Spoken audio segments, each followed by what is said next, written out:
Greetings, welcome along.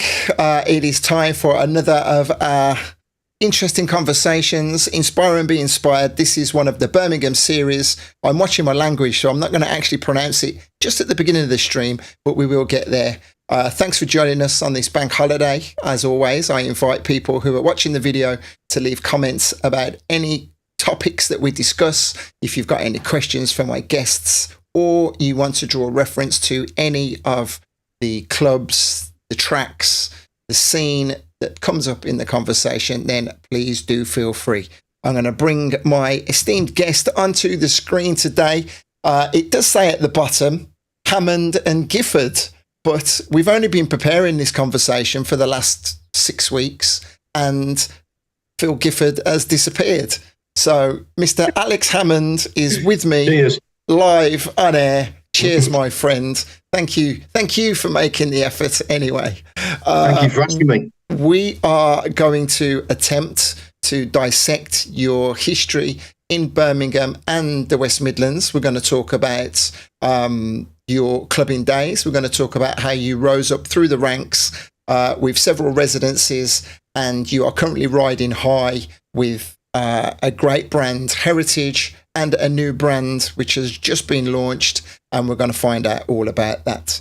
I have previously spoken at length to Phil Gifford, and you and he work together now doing some of your Wobble and Heritage collaborations. So we invited Phil along as a passenger, and we'll see whether or not he gets to jump on this train at some point during the conversation. So just to add just quickly, he was DJing last night in Swansea, so he's had a bit of a journey back. So in any defence, he's had a big journey back. Okay, that sounds about right. That sounds like just messaged that Zoom's about to come in. He'll be there now. Okay, so I'm going to have to change my whole screen and everything when he does join. So in preparation for him, let me say greetings to anybody with us live. Feel free to leave a comment so I can see that you're there, so I can say hello. And as you already know, I make this as interactive as I can, and I do like to say hello to the people. I'll start off by saying thank you to our technical assistant, Rachel, this evening for getting us up and running.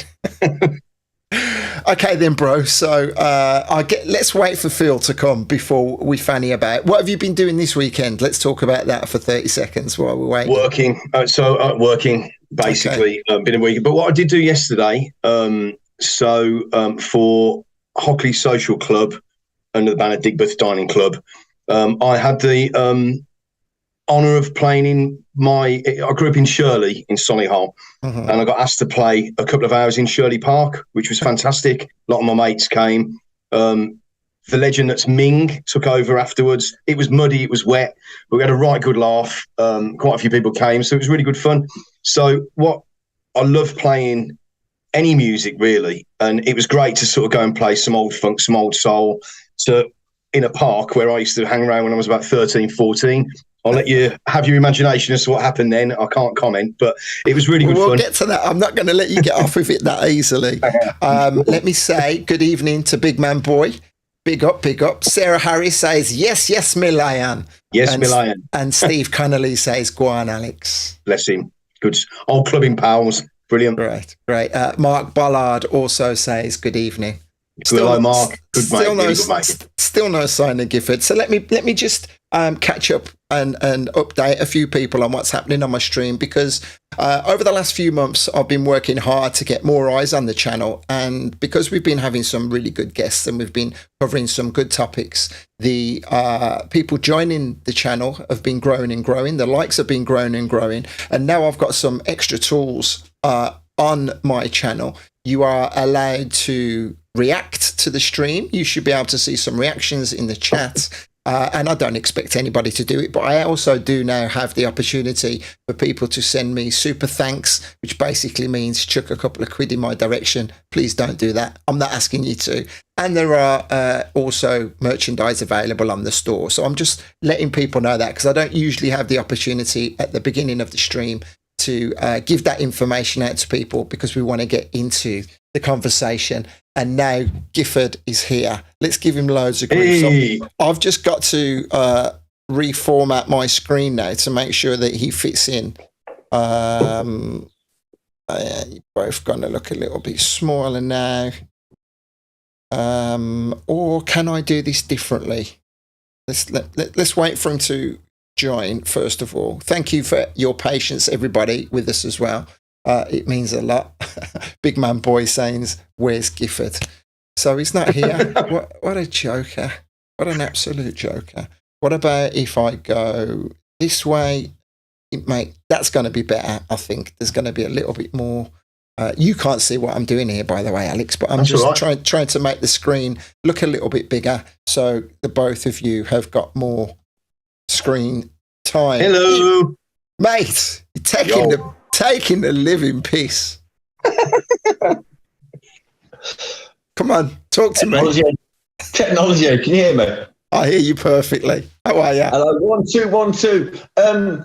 Sorry, new computer, new Zoom. My fault. Apologies, world. Hello. Hello. You should have a phone like this. That's what works, believe me. a little burner in the pocket. I've got two here. So let me throw down some ground rules. Thank you for joining us, Phil. I do appreciate it. But we have already spoken at length, haven't we, you and I? So what I would like to do, I would like to get some of Alex's history to start off with, and then we'll talk about your collaborations a little later on. Does that work for you, Phil? Yeah, 100%, mate. Alex needs to give us a bit of his chisel, definitely. Perfect. Thank you very much. I don't talk very much, do I? So that's all right. No, never. The only man in 2023 can't actually send a text message. He has to do it vocally. Just double check, Phil. Make sure you haven't got a speaker or some headphones, Bluetooth into your laptop, because it sounds like you're talking from the other side of the room. Just double check. Maybe. I don't know. Right then. So, Phil, stum for a little bit, my friend. Thank you. Alex, where do we begin with you, sir? You said you were born... What area? Sturchley. Shirley in Sonny. Shirley, sorry. Sturchley's a lovely area, really nice and really good area. Yeah, I was born in Shirley. 70 what? 1975. So I'm 48 at the end of this month. Mm-hmm. Believe it or not, most people think I'm 58 now. But no, so I suppose it probably worth, because we're talking about music and events and all sort of stuff. I was really blessed growing up musically. My mum and dad, John and Jackie Hammond, and my sister Kim. Kim's 10 years older than me. My mum and dad played in bands. My uncle Phil, musician. Quite a lot of my cousins married to the guy that was a bass player in Ocean Colours scene. So we come from sort of quite, it's quite a lot of musical love in our family. So when I grew up with music in the house. Everyone says this, of course they do, but I was lucky to. By the time I was 5, I was a fan of Blondie, The Clash, the Buzzcocks, the Birdie Song. Like everything sort of kid stuff. But my sister used to have, because she was 14 when I was 4. I grew up listening to The Clash, the basic punk bands that would come steaming out of her room. Wonderful sounds, and obviously we all grew up with the UK charts, didn't we? So music back then, you'd got Top of the Pops, you'd watch Top of the Pops religiously. We all recorded the top 40, so on and so forth. So I kind of grew up. My mum and dad's covers band. I was sort of the kid that would go, and I'd be like the little 4 or 5 year old dancing at the front and have to be taken off. Come on, time for bed now, kiddo. You know what I mean? So I fostered a love for music, and most importantly, the magic of a dance floor. That's big for me. Love for music, and where magic happens is on a dance floor. And that's as long as I can remember school discos. I was always fixated by lights, music, the darkness, the DJ, everything. I can distinctly remember all my school discos dancing to, there was an old track called Boxer Beat. Was it Joe Boxer? Yeah, and we always stomp our feet to it. Do you remember that? Mm-hmm. And, got that. But that was sort of, I grew up worshipping music, not just loving it, but worshipping it and constantly devouring it.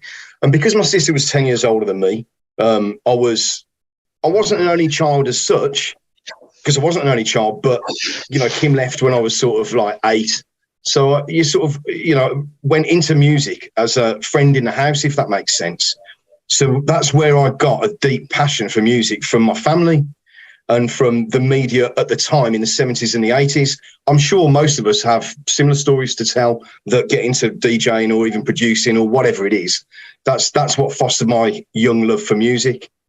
That's never left me. I don't think it ever will. Wasn't your dad in a band and he had releases and all sorts? Yeah, so John was John. My dad's a bass player. John. All right, he's, bless him, good luck. I mean, they came to Shirley Park yesterday to watch me. Very supportive, always let me do whatever. With tunes and stuff. But my dad, when in 1979 they had a record out.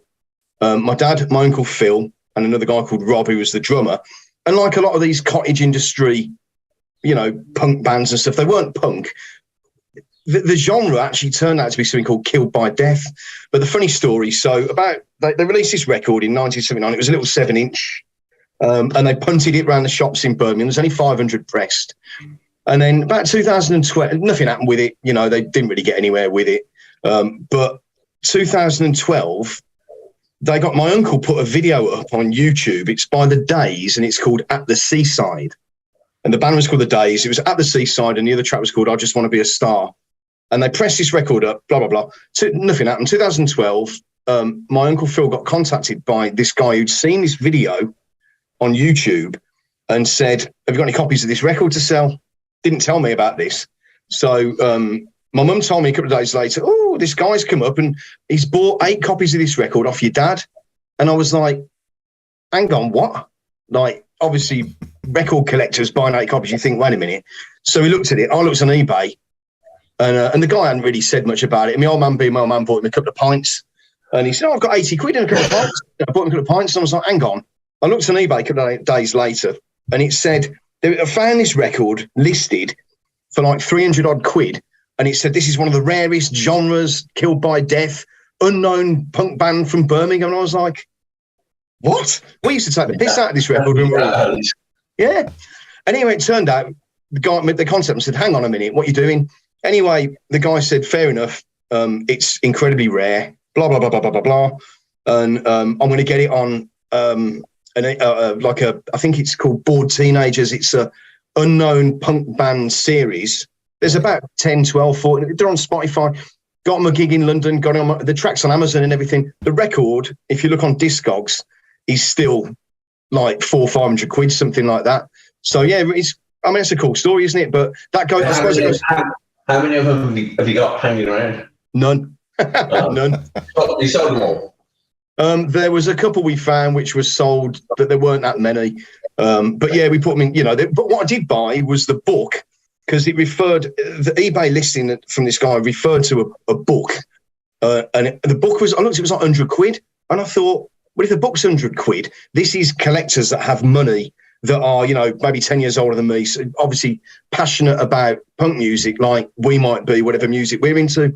So, but yeah, that was an early, what my mum and dad did, and my uncle, and what my sister played me, and school discos that's how I got into music, really. Did they press it themselves, like as an indie thing, or were they signed to someone? Yeah. No, they pressed 500 up, lugged them around the stores, I believe. Interestingly, it was repressed by an American label about 2 years ago, but the label was something like Retrospective Records. It had the same picture. If this was the record, it was pressed up like that with the same, but with a different logo. So the repress is obvious, but we all got passionate at some point. All three of us and lots of others have been passionate about collecting rare records. So I understood that whatever market this guy had bought the record for is going to be proper collectors. But yeah, that's really it for how I got into music. It's nothing much more interesting than that, I suppose. Right, it's very interesting. Let me say good evening to Julie B. Also, be on your best behaviour, gentlemen. Mr. M is monitoring your output, he says. Oh, hey. Hello, Andrew. Hello there, Andrew. Good evening, sir. So yeah, we all share the same story, even though you're a few years younger than Phil and I. And we, when you mentioned Blondie at 5 years of age, I'm fairly certain your idea, your perception, and your thoughts of Blondie were very different to Phil and mine. Don't bet on it. I was quite a young starter. No. My dad always reckoned my mum looked like Blondie, so it weirded it out for me, you know what I mean? Okay. Yeah. So that's something like the dad on the In-Betweeners. Send pictures. Okay, so let's skip forward. Let's get into those formative years. A phrase I always like to use when you're talking about your school discos and being out on the streets. So you would have, I recall you guys having a little bit of back and forth on your Facebook wall, discussing music, what you would have been into at 12 and 13 when we were in the clubs. You were still into that music, but on a obviously receiving it slightly differently, but you still got a really good ear for that sound in so 87 when the acid house started. I think, well, just to back that up a tiny bit, going back to 1981 and onwards, watching synth pop bands, the Human League, Yazoo. I've been to see Yazoo twice when they reformed. Later on, the Pet Shop Boys. A lot of this sort of stuff, club stuff that I guess would have been played in New York clubs and stuff. We'd have watched Bowie doing Ashes to Ashes on TV. We'd have watched, listen to Yazoo, Only You when I was 7, and Gary in particular was trying to work out the 2 tracks that got me into electronic music, which does move forwards to 87, and they were Gary Newman, Our Friends Electric, which my dad had on 7-inch, and I worshipped it. 5-minute record at the time. Dark, and I was like, this is incredible. And even I was interested in science fiction a lot as a kid. I loved Doctor Who. I still love Star Wars. So I loved science fiction and futuristic sounds and robots and that sort of stuff. And the other one was Kraftwerk, The Model. So those 2 tracks were like, this is music that's made with sort of keyboards, because I knew them as keyboards rather than synthesizers as a kid. I had a keyboard, it was loads of kids had little Casio keyboards and stuff. So and then the Pet Shop Boys, West End Girls, Eurythmics, Sweet Dreams, Love Is a Stranger. These are stuff that we'd have seen on Top of the Pops and devouring the UK charts and down Woolworths in Shirley. My nan, I used to go to my nan's every other weekend, and she'd take me to every weekend.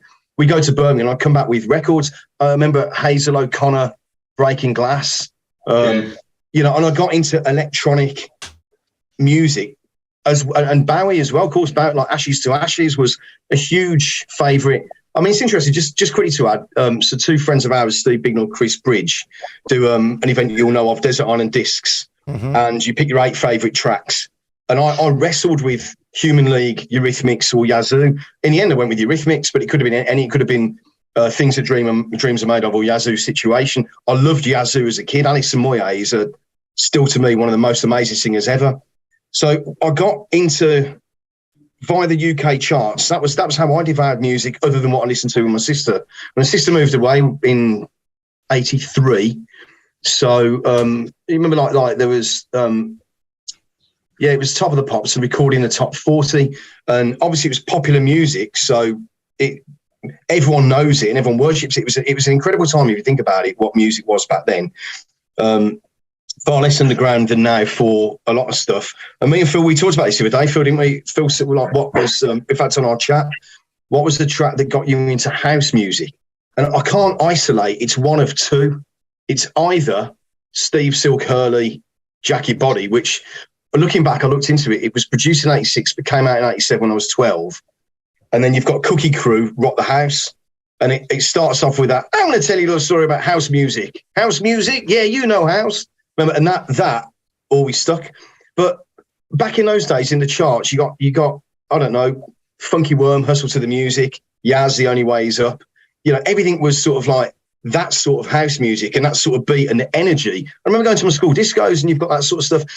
Lava Ball, even things like Tiffany, I Think We're Alone Now, the electronic. I mean, it's weird. It's not I'm not quoting Cool Marauder stuff here, but it was electronic music, and I was like, this is the. But that's why Stock Aitken and Waterman, even though they're ridiculed, they were pumping out some really good 4/4 music. Did anyone? I don't know if anyone. Certainly, a couple of people watching this will have. I don't know if you two saw. There was a documentary on about them a few months ago. Rachel and I watched it. And they were basically like, they were the small boys, cottage industry, pumping out stuff. Princess, Say I'm Your Number One. Incredible track if you listen to it. But other things like, I see. I wasn't like a soul. I was obviously too young to be a soul boy or anything like that. Let's not get caught in the rabbit hole of reciting records, because we will be here for hours. I want to find out about your journey. I want to find out about life on the streets for you, how you then started going out, to the clubs. How you moved into becoming a DJ, because us all being music lovers, we do like to throw names out there. But you will get stuck down a rabbit hole. Let me just stop you there. Pugwash, good evening, brother. Phil, you were about to say something when he was talking then. Was there something you wanted to interject? No, we'll go on. Okay, go on then. So at the same time I was getting into house, I got into hip hop again by the charts, blah, blah, blah, blah, blah. So clubbing wise, so in about 91, I left school. We went to Solihull College and did a right DOS of a course called Leisure Studies. Who does a Leisure Studies course?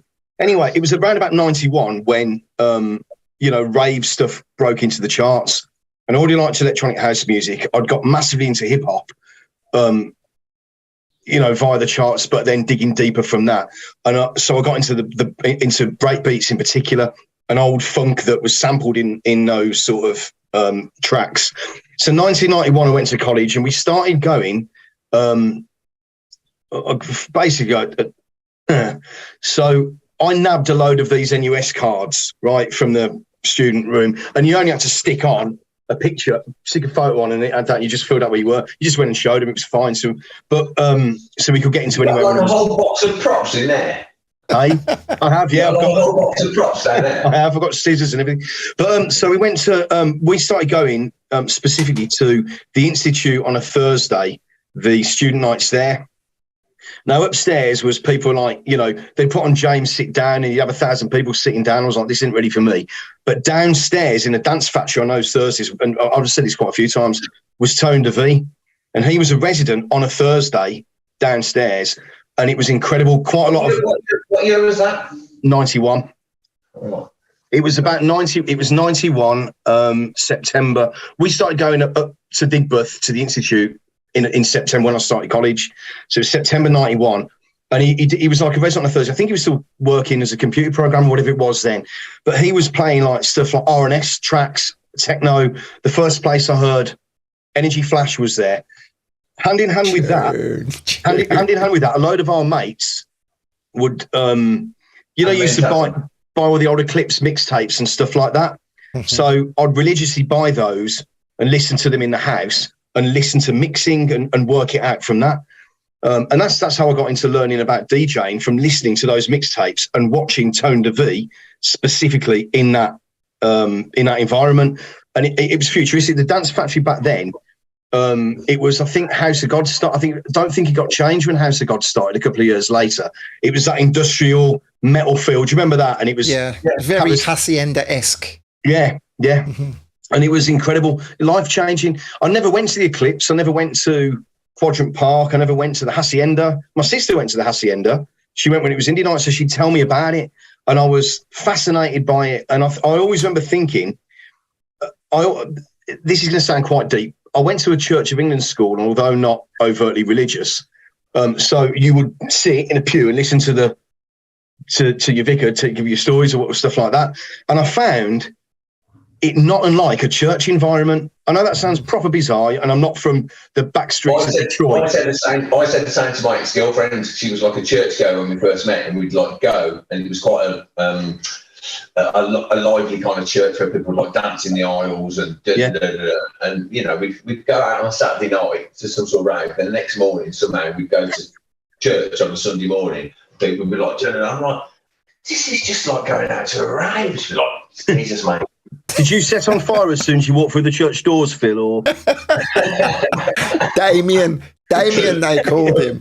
So just for the sake of reference, 91 into 92. Remind us of what you were doing, Phil.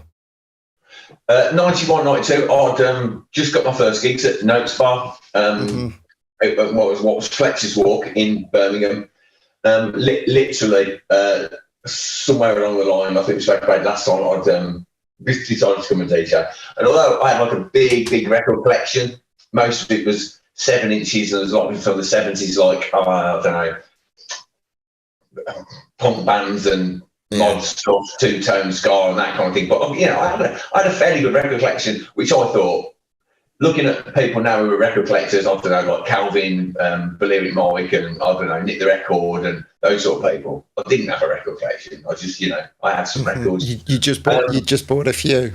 Just bought records from Doug Smiths on a Saturday morning when I was little. Or Lewis's. Yeah, and if you, and you know, occasionally you might pop to Residencies if you want to something rare, like, I don't know, Animal Magnet or well, when we spoke before at length, we captured a great part of your history, and I will just remind people in the description when we finish, I am going to link to that conversation because it was really enlightening, and you put some great timestamps. You clarified a few things in my head. That was the whole reason why I started off this Brum as Fuck series. I can say it now, we're into it, because it was purely just to satisfy my own curiosity as to where the hell did all those years go that I'd lost? Because for some strange reason, I couldn't remember a lot of it. I remember, no, strange. Wonder why. I wonder why. Okay then, Alex, so let's get back to yourself. 91 into 92, Dance Factory, learning how to DJ. What point did you get equipment? I'm assuming you got equipment eventually. Well, no, funny enough, actually. So I, the first time I ever went on 2 decks was in an old school friend's house. And it was actually, it's all a bit of blur. I must have listened to mixtapes before. I think it was around about September 91, and he got 2 decks, and he lived in Yardleywood just up the road. He was an old schoolmate, Wayne Welsh, real cool guy. If there's any of my school pals watching it, they'll remember. And I actually went on his decks and did a mixtape straight off. So I'd been going up. There was a couple of guys from my area who took me into Birmingham to show me where the record shops were. What year was this? Pardon? What year was that? 91. And he had like a mixer and Technics. And my friend had a mixer and 2 belt drives, as did most of us on belt drives. But the other thing was, when I started college, I got to meet, I knew Lawler, Steve Lawler. We talked about this before, and I actually bought a deck off Lawler that was this weird, like.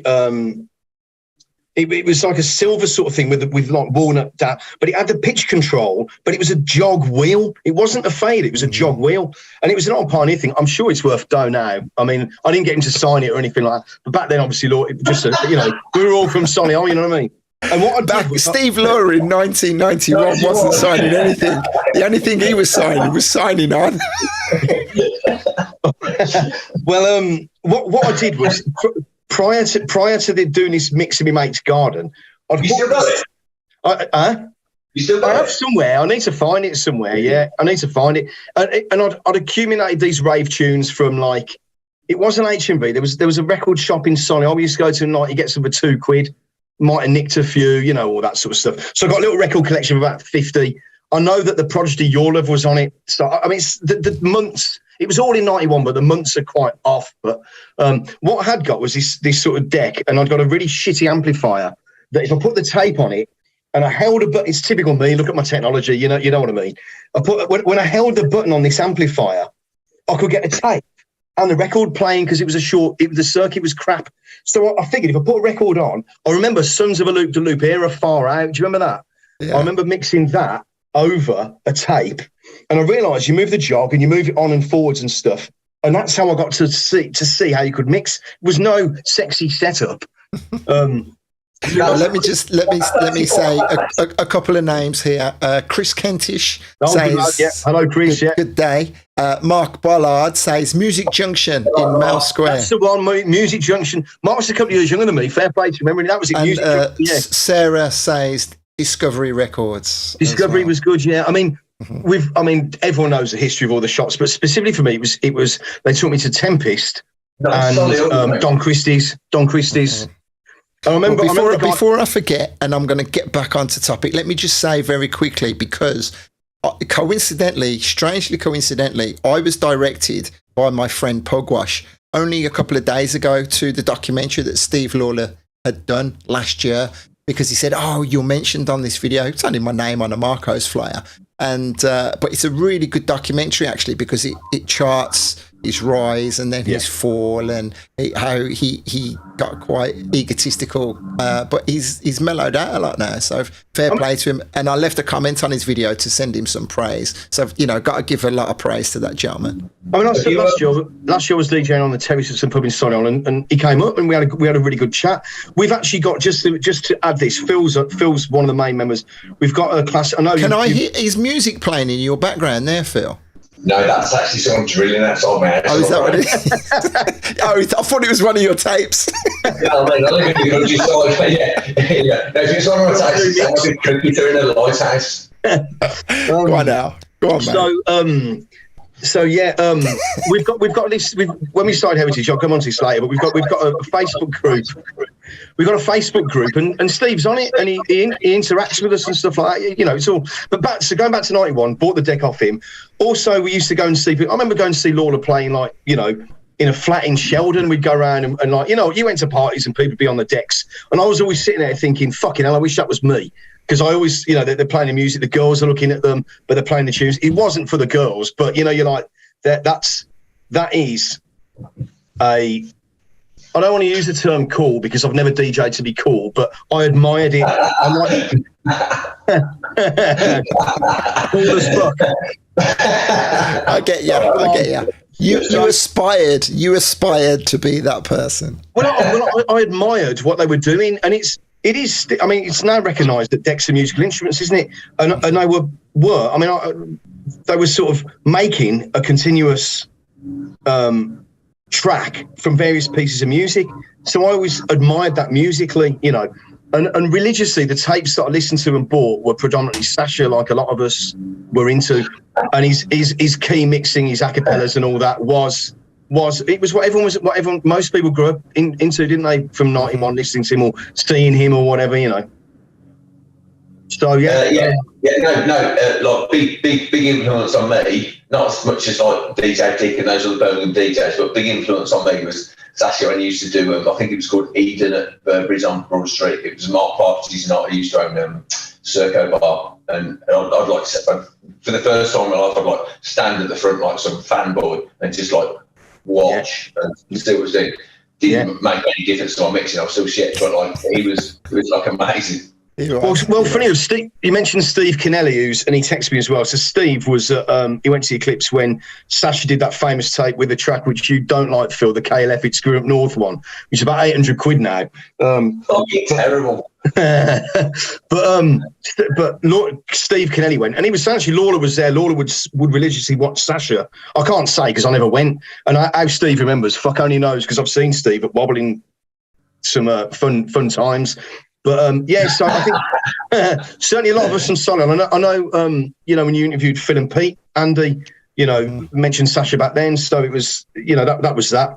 But what actually happened was late 91, I got my first DJ gig at the upstairs when it was me and a couple of guys from Shirley. I can't remember who it was, but we were playing off a tape deck upstairs at a pub called the Colebrook in Shirley, which I actually live not far from. And we were playing like cassette singles. You remember cassette singles? We had a double mixtape, and all we were doing was putting a track on and leaving it, put another one on, and it was good. And I got the bug. And the other thing I must say is that the culture of DJing that came from hip hop, Dr. Dre, Terminator X, Mace, De La Soul, that whole culture, which we haven't really touched on, but late 80s, I got really into hip hop and scratching and turntablism and watching that. And I just love I love you because you've got an MC at the front and a DJ at the back providing the beats, and it hooked me. It's still magical to me now. I'm sure it is for you both as well. When you were like a kid, did you want to be like a pop star or a vocalist or a singer or something, or did you just go into DJing? No, I if I'm honest, I can't really remember. I always thought it must take a lot of confidence, and I don't know if I'd ever have enough confidence to do that. But we look at like icons like Bowie, we look at icons like, Phil Oakey, the people on top of the pops, that presenting music, whether you're singing it and DJ, it was the presenters of music that I'm in awe of. Like watching you play, Phil, watching you do your stuff, Andy. still when I watch people do stuff, I like to actually take in what they're doing, because, you know, and I don't like to diss anyone else's choices in music, because it's important to them, you know. And I just love the culture of presenting music, whatever it is. I think it takes a lot, and you know, people put their heart and soul into stuff, and that did come from my mum and dad, watching them in bands and what have you. I still think it's absolutely magical, if that makes if it's not too cheesy. No, it's bang on the money. So, Mr.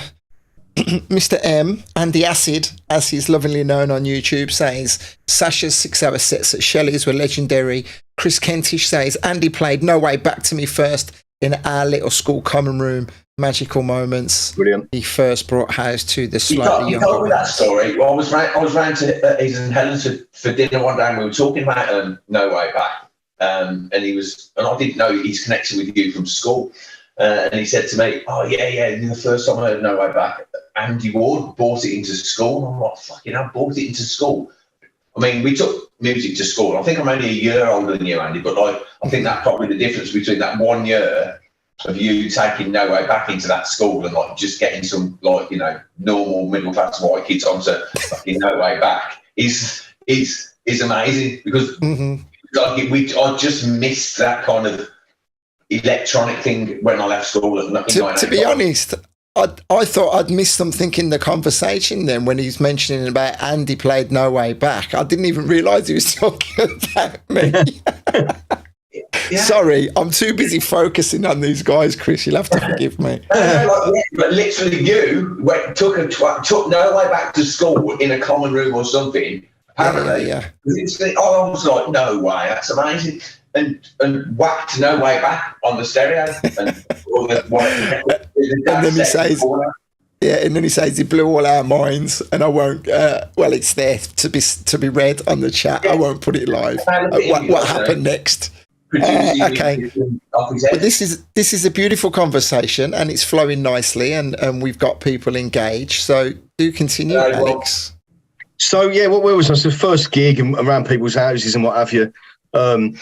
So first going to clubs was 91, 92, 93. As obviously when you started Wobble in 92, Phil, and I was only 17. Because I was at college, I didn't sort of have much money. But what I did do was I spent it on music. That was what I'd buy records.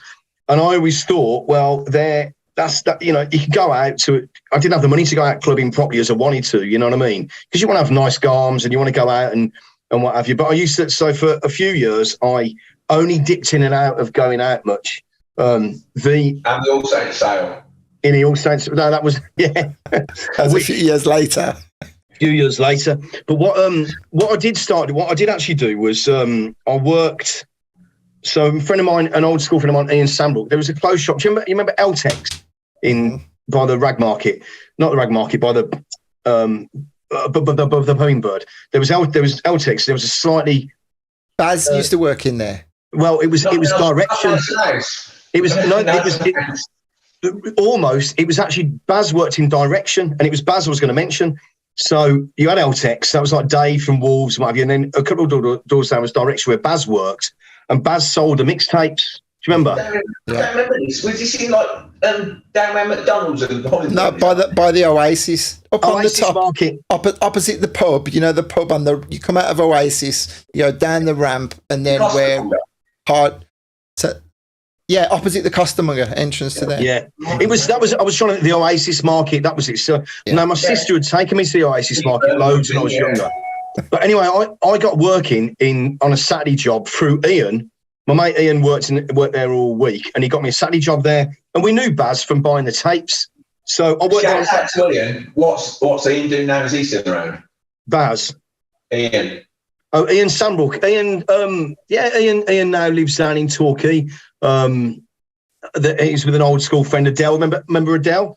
So Ian and Adele are together, and I saw that they were cool. Yeah, but Ian moved away when I was about 21.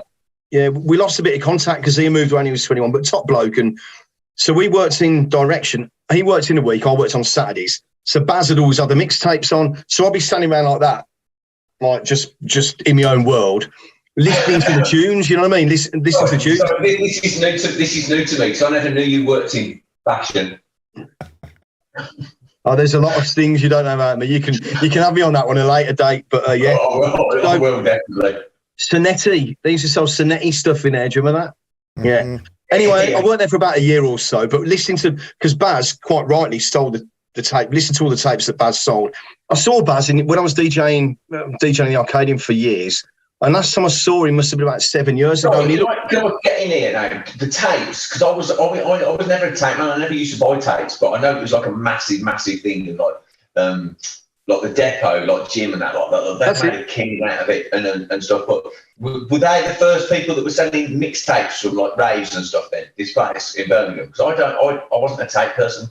I don't know. Well, Baz was well known for it, weren't he, Andy? Because you just said about that, and I don't. Well, but they used to sell the tapes in there, the tape packs. Mainly Amnesia. It started off Amnesia House were the first people to really start to put out the tape packs, multi packs. Yeah, 3-pack things and it was like a big video case, wasn't it? Really. Yeah. And then Baz, and then eventually I'd be selling my tapes in there. Some of those tapes would have been mine as well, Alex, probably. Well, do you remember? I was just thinking. Do you remember you? I don't know what. A couple of years ago, you sent me a link to folders with a load of them. Do you remember that? Mm-hmm. You got a link with incredible stuff. But what I listened to was the artistry of the mixing on there. How do they construct and make mixes? Sasha, who were some of the people that immediately spring to mind other than Sasha? Well, ironically, there were 6 people I wanted to get for Heritage. And it was, I could tell you the six. There was Sasha, Carl Cox, never going to happen. There was Fabio and Groove Rider, had both of them. Mickey Finn, Leroy, DJ-SS, who I'm really good mates with. His studio mix, it started off DJ-SS at Turntable Psycho. He still does it now, but a different version. And then actually DJ Rap, because what particular, and Phil's an absolute pioneer on DJs don't need to be any particular gender or anything like that. Obviously, we've talked about this loads. DJ Rap, and I was always fixated for God, like, you know, that must be a mad environment for a lady to go into and DJ. It must be quite a cutthroat environment. Do you know what I mean? And then there was other ones, like there's people like Kenny Ken. I'm not on about the house ones here. I'm on about specifically the rave ones, 91, 92. And then I'm like that, so that, you know, you listen to the MCs, there was different stuff, and I thought, I bet it'd be wicked going to those clubs. I bet I'd go into these raves. I was never a big raver, but I was an armchair. I enjoyed it from afar, and I would have loved it. When I was only pretty young, you know. One sec. Oh, sorry, Phil wants to get in. Come on, Phil. There's a guy that goes out. There's a guy that goes out and he comes to our parties and he goes to there and he does a bit of DJ at the moment. Callum Harpin, if you're watching, mate, he might be, because, you know, you are one of the crowd now. And he can't even be 30. But he's really got into house music or whatever. And it's all from the tapes from his mum. Yeah. He like the Wobble, he goes to Heritage, he goes up and down the country, you know, it's like he's into trainers and whatever, and it's all down from that tape culture that was down there. Culture, absolutely, yeah. Wicked. I mean, a little bit of information here that Steve Connolly's sharing, which is maybe a lot of these things we've long since forgotten, right? But thank you for sharing it, Steve. He says Tyrone and Ryan, who were responsible for God's Kitchen, got in with Mr. Linus and they started recording the tapes. Yeah. Tyrone was like fucking the absolute tape mafia, wasn't he? Yeah. I mean, let's Phil, just quickly, Phil, do you remember? I mean, we only did a couple of tapes at ours, but when we did our tapes, we tried to do them quite underground, so it wasn't just like, oh yeah, let's just put all the big tunes on, and it was King Standing Pat, who used to do slag, and who was his partner at the time? It was Tat. Yeah, Pat and Tat used to come and do our tapes. So we did some tapes. We all the residents did some tapes, and we had a few. We had I think we had a John Cleese and a Love Dog. But about a month later, they were like, Yeah, we don't really want to do any more tapes. We need to put like a big, massive banging record on at the beginning, otherwise no one buys them. And they had like an excess of all these tapes because we were like starting with this like real deep stuff. You know, most of it weren't even playing in the club. It's like, well, if it's going to be on a tape, it needs to be really cool, man. And it's like we've got about 6,000 of these things. Too cool for your own good. I mean, we've never made a penny out of our tapes. If you look at the culture of tapes, let's not beat around the bush. We all know they were bootlegs, so people would use them like you said, Andy. You might dole your tapes around for whatever to get some gigs, but the mixes we listen to were bootlegs, and people DIY entrepreneurs. You know what are you going to do? Well, I was going to do special. I was going to just mention. I don't want to sell pills anymore. I'm going to sell tapes. You know. Well. I was gonna mention. Shut up now, Phil. Let him carry on. Go on, Alex. Someone that we all really look up to, Neil Rushton. When I interviewed, obviously Neil was an architect and a pioneer for taking those things. Look at the Renaissance Mix, Volume 1, the Sacha Digweed one, which I thought was actually the first official mix, but it wasn't. Neil put me right. I interviewed Neil myself a couple of months ago. He put me right. It was a Tony Humphries one for the Ministry. But look at that Renaissance one. Changed the world, really. And you look at the Northern. I mean, I wasn't into the Northern. I lost a love affair with Sacha in about '96. But the Northern Exposure and stuff like that went on. You know, can't argue the culture of what the tapes lent to was a huge feature in the Super Club era, wasn't it? Let's be honest. You know. Neil, let me. Neil, how many of them CDs did you sell? We'll ask him. I think he did tell us when we interviewed him. So, right, listen, let me bring some order into this conversation. Jimmy Mack, how are you, fella? We are starting to generalise again about the music scene. Alex, compose yourself. Let's get back to your story. Let's get specific. I want to hear about you. I want you to take this opportunity to lay down your journey. Okay, so I think we were in Direction in about '92 in the mixtapes, weren't we? So a lot of Shut up, Gifford. No, who's we, and where was your first gig? My first gig, I said, was upstairs at the Colebrook, weren't I, in Shirley, playing off tapes. So I had that first gig playing off tapes in like late '91, and that was it. But around about the time we go into Direction, we started going to a club which. Obviously, people think of Birmingham clubs, Wobble, Money Pennies. I'm on about the '92, '93 post-rave clubs with the big house music drops. One that many people forget about was Harmony at the Institute. Now, because when I was at college, Tommy Slav, absolutely, like same level as obviously you guys. Tommy and Colin Dredd were residents. Colin Dredd. I'm sure Roger the Doctor used to play downstairs as well. Mm-hmm. And not forgetting that Lee Fisher was telling me A Better Way started downstairs at the Institute as well. I've just forgotten, I meant to say I did actually go to a few nights at the Institute on a Friday, sort of 91, 92, that were rave nights. Now, I thought it was Spectrum Theatre God, but I don't know if I could, with the eye and the Balearic Beats eye, but I don't think it could have been. But I remember seeing like Kenny Ken and people like that. I loved the Institute because I felt comfortable there from going to the student nights. I mentioned we turned of it. And, about half a year later, we went to some of the rave nights on a Friday there. So the Institute was like a huge... Are you going to give us some information? You're going to put him right? Yeah. Do you know the Spectrum thing? They did that Spectrum rave in Polesworth in was it 89 or 90? And that was Simon Rain who eventually started Gatecrasher. He just licensed that Spectrum thing, did the Spectrum. He's an entrepreneur. People. So apparently, Mr. Milford is saying that it was Pandemonium. He was a resident DJ with Jack Lee. Okay, right. Yeah, Pandemonium that then moved over to. Andy? Is that the same Pandemonium that moved to Telford eventually? Yeah. Right. Okay, so that makes sense. So they had on Fridays, and what they had was a stage where. They had like the people DJ on the stage. I know when someone Kenny Ken, Ian Samblet might remember better. But so I went from the downstairs of the Institute on a Thursday to the upstairs on a Friday. And then around about 92, 93, I can't quite remember, a lot of people from Solihull went to the Institute on at the Harmony Saturdays because Tommy Slav, our sort of local brother, he was a year above me at college. And he became resident there. We're like that. And so we used to go there. Now, it was Rocky Mills, wasn't it, and co. And I've spoken to Rocky extensively afterwards, because that was the first club I went to religiously. In particular, I said about Sasha earlier, I was real lucky because my 18th birthday, which was the 29th of May, 93, 30 years ago, Jesus Christ, Sasha played. Sasha was actually there playing. And I remember some of the tracks he played, Two Fat Guitars, blah, blah, blah, blah, blah, whatever. But I can remember a lot of the tracks. And I remember him playing Ambient Drops. I can't remember whatever the track, Ambient Drops mix. And the point is, he dropped a 91 track in a 93 set.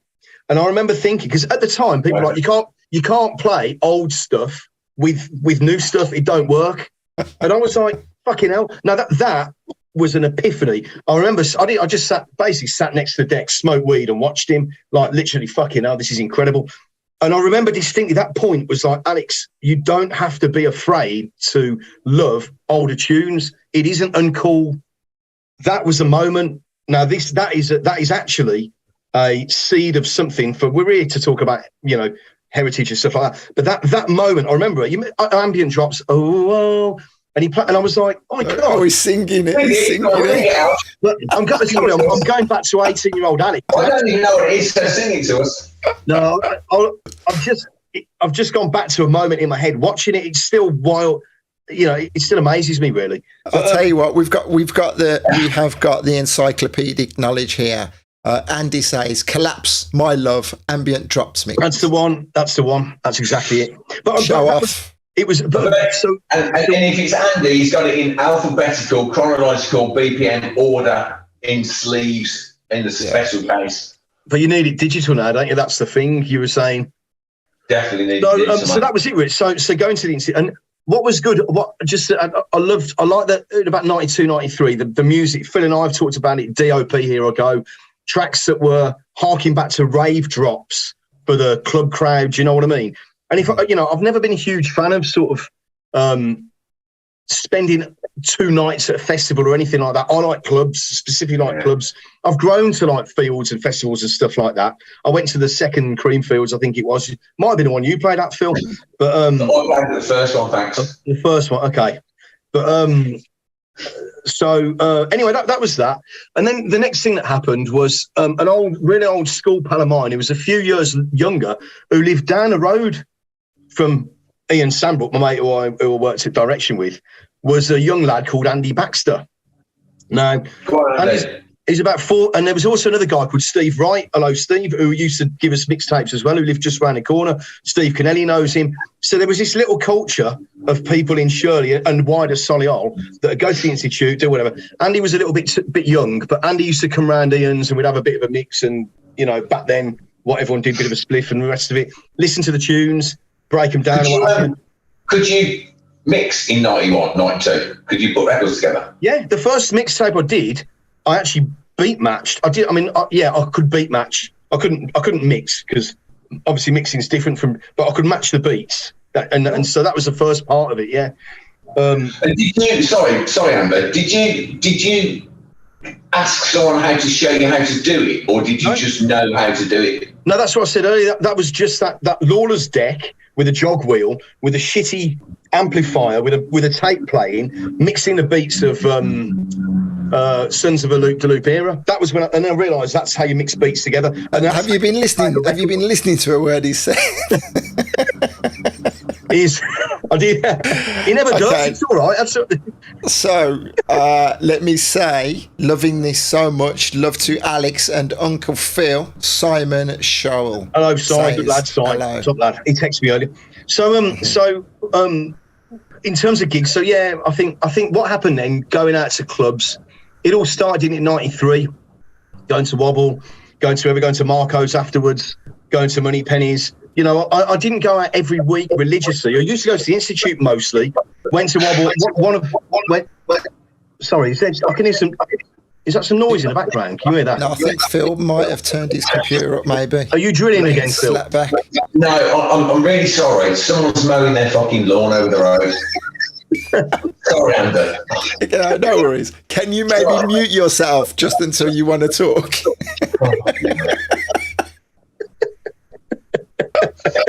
Go on, carry on. Can I go and stop mowing?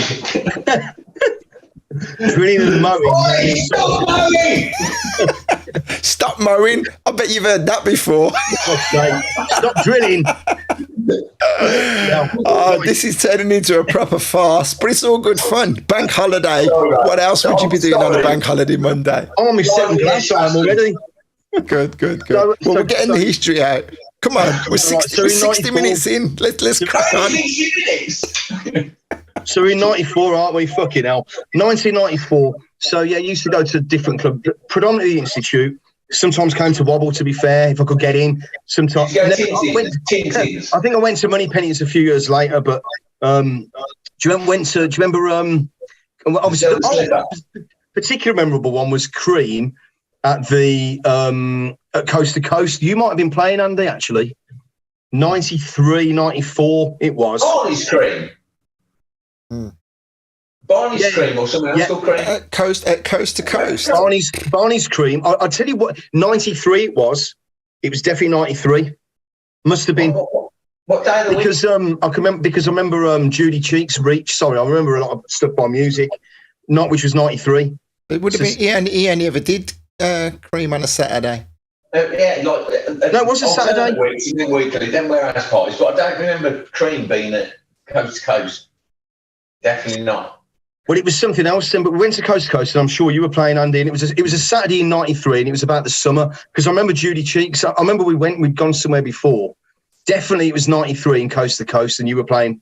I forgot all about that record. I've got that somewhere. That's a brilliant record. Anyway, we're digressing. Ada says hello. Hello, Ada. All right, buddy. All right, mate. Right, listen. Come on. Let's Phil. Yeah. So after that, going out, then the next thing I started doing was going to Baker's on a Friday in about 95 with Richie Roberts, Love Sexy, 95, no, late 95, 96 with my old mate Rich Fletcher, another school pal. And we used to religiously go to that on a Friday. Richie would play 5 or 6 hour sets. And that was the first time I seen a DJ play that long. He literally played the whole night. They'd have like Lisa Lashley's doing a bit, someone else, blah, blah, blah. That was on a Friday. And that was really, it was about 96 when Professional Widow came out. And I remember that's when we were at our peak going there. Studios on a Sunday as well. We got out of the Institute by then. But I then started about 97. Me and Andy Baxter, 96. Me and Andy Baxter did a few gigs in Shirley. We did one at a place called Shirley Wine Bar. That might have been 95, actually. And then there's a place called Strawberry Fields, which still goes on. Gussie Campbell, our friend Gussie, does. He goes to Strawberry Fields a bit. It's literally a wine bar in Shirley. Me and Andy Baxter did a night together there in 96. And it was on a Friday or Saturday. We did it for about 2 or 3 months. And it was really busy. Everyone came from Shirley. Typical. Someone else was the promoter. We just were the DJs. And it was fantastic. That was the first residency I had, was me and Andy in Shirley. And I mean, look what Andy's gone on to do now. So me and Andy we used to DJ. What were you playing there? What sort of style? What sort of stuff? It was stuff like Professional Widow. It was that 96 big track era. I can't say we were playing deep, strictly rhythm. Well, it was well-known house. Yeah. But a bit of breaks as well and stuff like that. That was in 96. And I'd say me and Andy have been mates forever. There's a group of us that are all pals. My parents are good mates with Andy's pals. We probably go way back. About a year or two. Sorry. You should tell the story of Andy going to Ibiza and you deciding to stay in Birmingham. Well, that's a little bit forwards. That was 2002. That was. But so 96 was a residency with Andy there. 97, 98. This is so obviously I was into hip hop as well and playing breaks and stuff like that. And there was an old guy called Clive Evans. You might know Clive. He was mates with Kenny and Mickey Evans, Mikey Evans, and Mikey Evans, the photographer. Yeah. Okay. Yeah. So in 98, Clive and Mickey did an event also at Strawberry Fields, and Mickey asked Clive used to work in that clothes shop in the ballroom. Clive. Yeah, Clive does the pictures. Clive, yeah. Now Clive was top guy. Yeah, he's about 4 years above me at school, and we all looked up to him. Real nice bloke, real mellow, nice guy. Anyway, he said, do you want to come and do a little bit of a set at this night, again at Strawberry Fields? And I was like, yeah, man, why not? So that's where I met Mickey. And I used to go along and play like, Public Enemy, Straight Comps. This is 98. This is when you guys were doing, I suppose when New Tonic or, the Medicine Bar New Tonic, when the break stuff became very popular. And Mickey said to me, I really like what you play. And we did it maybe for about 2-3 months. And then Mickey had a set at the Medicine Bar and he said, I want you to come along and play. No, sorry, Sputnik, which was a little bar by Carmel Row. And I went in, do you remember that, downstairs? Like, you know that, Andy, that Sputnik bar, that downstairs, that tiny thing at the top of Bennett Hill. I remember it. I don't think I ever got involved, but I definitely remember it. Yeah, it had like graffiti. It was sort of like that big beat sort of here in 98. And Mickey gave me my first gig in Birmingham in there. So it was like playing breaks and stuff like that. So it wasn't house, it was specifically breaks. Which, because I'd grown up loving house and hip hop equally, it was like, bread and butter for me, really, sort of thing. So I played there, and Mickey got a gig at So Bar and a Medicine Bar. And he said, come and play the Medicine Bar. Now, we also used to go to New Tonic at that point. So that was our club of choice on a Saturday, New Tonic, Phil. Yeah. So I used to go there quite religiously, and I'd said to Toby, one of the people who ran it a few times, Toby, come on, give us a set. He was like, I don't know. Have you got any mixtapes? I was like, I don't do them. I've never had decks set up in my house, just to hasten to add. I've always done my mixing live and out. I've never felt the need to practice mixes at home. I work off an audience, do you know what I mean? Rather than... Mm-hmm. Anyway, so I went and played, and Toby was in a Medicine Bar, and I played. I remember playing like some stuff like I remember like a bit of Grace Jones. I've been playing Doug Lazy, Let It Roll, and mixing a bit of stuff together. And Toby came up and said, do you know what? I'm going to give you a gig at New Tonic. And I went to play at New Tonic in, I think it was 99. And it was meant to be Fabio playing, because obviously New Tonic, as Phil was involved with, had massive, for the freestylers, Weatherall, Fabio, the Propeller Heads, the Plump DJs, blah, blah, blah, blah, blah. A real eclectic mix of people, which at that point, I still loved house, but it was something a bit fresher, do you know what I mean? Not just house all night long. And anyway, the first night I played, a load of my old school pals, Ross Edwards, Anthony Jones, who were going to be watching, Andrew Hitwell, a load of people came up. About 30 of us went to New Tonic, and I was warming it for Fabio, who never fucking turned up. So Toby said to me, you're going to have to play longer. And I was like, brilliant. So that was my first club in Birmingham that I played, and it was absolutely amazing. Now, that same year in 98, quite a lot of us, there was about six of us went on a lads' holiday to Kos in Cardamina in Greek Islands. And I wrapped up in my suitcase about 50 records. And I blagged myself. I don't know how. There was a club there. I think it was Starlight.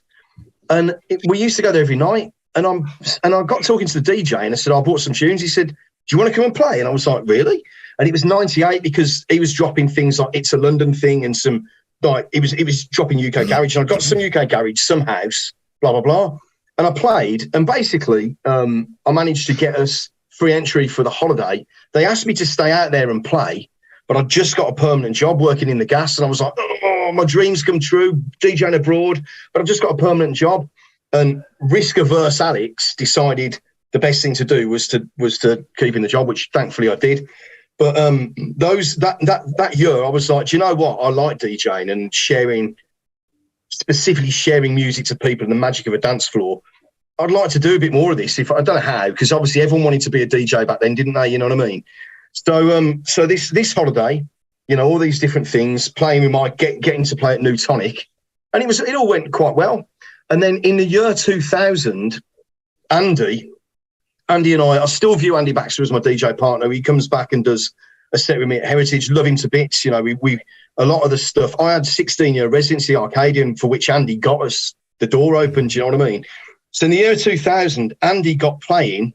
He said, look, I've got us a gig, April 2000. It's a weekly residency at a place called Harley's in the Arcadian. And I was like, all right, well, and he said, should we go and do it? I was like, yeah, let's do it. Great.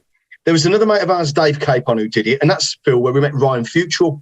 So Ryan was playing at Harley's. Now, Harley's, I can't remember the guy's name who ran it. You'd know him. I can't, real top bloke. I can picture him, can't remember his name. But we drop UK Garage, we drop house, we drop all sorts of stuff. We drop a bit of, breaks and everything. But sadly, I've come to the end, and it was great, brilliant residency for about 6 months. But then Harley's got closed, and it got reopened as Arca, and Eddie Bolton came in to do the promotion. And me and Andy stayed on as residents on the Saturdays upstairs, Ryan and our mate Dave downstairs. And for a very, very brief period, Arca Bar was actually a sort of, I think, back to that. It's about the time of Fuel. About Andy, remember when Fuel was at the one by the canal by the mailbox, and you hosted a room there. Yeah, that's Bobby Brown's. You hosted a room there, didn't you? I think, or was that right? Yeah. I was resident. I did the Gold Room. That's the one room when it opened there. And people like Gary Ward, who's another lot of mine. Gary played, didn't he? And so that's right. I remember us speaking then. So I got a few gigs at playing at Fuel as well for Ravi and Barry, which was fantastic. This came from Andy getting us into Arca Bar, which for about 6 months was the place to be. It was for about, and then unfortunately it. Before it was, before you couldn't walk to the bar without getting battered. You know what I mean? And then, but I mean, so that was that. So we did that. At that same time, about 2000, 2001, 2002, I got recognised a little bit for being able to play house like a million other people did, because there was like a million other people, weren't there? And he was doing stuff. He'd come and play Jocks Night, didn't he, which you played at, and he became mates with Patrick. That's how I met Patrick, because Patrick played on a Thursday at Arca as well in those early days. That's how I met Patrick, really. Not from, obviously, I haven't mentioned the steering wheel. You used to come to the steering wheel a lot as well and see, you and Pat and Jarman. And it's all a bit hazy, the 90s, the clubs you went to of a certain I was going to say, I think the timeline, it's irrelevant, but the timeline's slightly skewed there because Andy was resident at Cream before then. Right. Way before then, playing with Patrick. Okay. Because you're talking 94-ish. No, not that early. I would have said towards the back end of the 90s. I couldn't put a year on it, but I do know specifically because he was resident with Patrick for quite a while. I've got a particular fond memory of Patrick mixing, and he had this phone. It was massive, and it was flashing purple and all sorts. And he was mixing whilst on the phone. I was thinking, it kind of looks cool. Is it? But anyway, and I've got to know Patrick well. Obviously, we became really good mates and stuff after. But so going on from 2001, 2002, playing Arca Bar. I also got asked to be a monthly resident at Bamboo by Eddie Bolton. But what he said was, we don't want it. It isn't like what the steering wheel is now, which was sort of ruse, sort of that sort of Kid Creme kind of sound. He said, I want mainly classics. 80s classics mixed in with house. And I was like, I could do that. Not many people were playing cut up 80s stuff, in that era. And you got things, I think the time's slightly off, but 2002, 2003, Call on Me, and that huge 80s resurgence in house music came into the charts. And I'd got a load of the originals that I'd bought over the years to DJ with. Well done. We're keeping Phil up here. I was thinking that. I remember I went over and did an R&B set at that's right, at Arca. I started playing a bit of R&B towards the end, and Andy started playing R&B, and I went over to I didn't really like this era of Birmingham, 2002, 2003. I really didn't like it at all. No, me neither. I know exactly what you mean. It did go strange, and having been a clubber in those days, it did go weird. And the thing was, what had happened was in London, because London's obviously cool or whatever. It was like all the people that were really good wanted to completely disenfranchise themselves from just like house and stuff like that. Yeah. I'll tell you exactly what had happened. Like Richard X would come out to a club when they were supposed to be playing their mashups of all their stuff that they've done, and then play R&B for an hour, which my opinion on why that happened was UK Garage had been rinsing the clubs up and down the country for so long. Then there was you couldn't touch UK Garage with the barge pole because of the trouble associated to it. The back end of the UK Garage explosion, 2001, 2002, was all of the height of the two-step and the R&B remixes. So because you couldn't play UK Garage, everyone was so used to listening to R&B remixes, then that's when the R&B was the only thing that you could play in the clubs. That's my interpretation of it. It's right. In fact, there's a funny story as well. Mickey Right about the era of playing Sputnik, Mickey got playing at Sobar. He said, "Do you want to come do a set at Sobar?" No fucking garage, no garage. So I ended up playing I remember you and Ryan arguing quite a lot on Facebook and stuff because it's like no speed garage, and like, oh, we put a few speed garage tunes on, man. It was really, really wicked. Yeah. No, that's right. But it was like Andy's touched on it. So you could play like smooth R&B or smooth garage. But if you played the rude stuff or Simon Says Get the Fuck Out, everyone would go mental, and the bar and club owners would be like, that's too much. I remember. And then just around the corner. I'm sorry to interrupt you. Just around the corner, then on opposite the Dome. I can't remember what it was. The explosion of what was it called? That bass. What was it called? I can't even remember. Moon Lounge. I don't know, but does that sound? What was that sound called? That style of music? Bassline house. Bassline house. Yeah. That was then what progressed to Warpers. When it was a bit, you see, that was. Warpers. I mean, listen, there's people that are top guys and top ladies from Brum that came from playing some of that stuff. I might be wrong. Hannah Wants, Joe Hunt, Tom Shorters. I may be wrong. Biggie Steve in Birmingham. He's a proper warper. Yeah, he's a lovely guy, but the thing is, Birmingham had that. It kind of took speed garage and put it into something else, didn't it? So let's get back to your story, Al. Sorry, mate. So I also something else that I forgot to mention was about the very, very late 90s. We went to the Orbit in Leeds about 4 times because my good mate Foxy just texted me. He went to he was going with the girl from Leeds, so we went out. We went to the Orbit. And so techno thing there. Yeah. We watched like the Aphex Twin. I can't remember. We went 3 or 4 times, and I can't remember. It was about 2000, 2001, and I was like, "Fucking hell!" There's a club here with actual proper techno being played, and that was eye opening as well. And that was always like something completely different from anything like what was going on in Birmingham. It seemed. I know you had a house. I never knew of it. I never knew of this scene. I never knew of anything like that. Oh, no, all right. Phil will have something to say about that. Yeah, I might have something to say about that, Andy. Thank you. But it was for what I saw myself. Yeah, it's that's where my mindset was back then. I don't know. I don't know what was going on around Birmingham.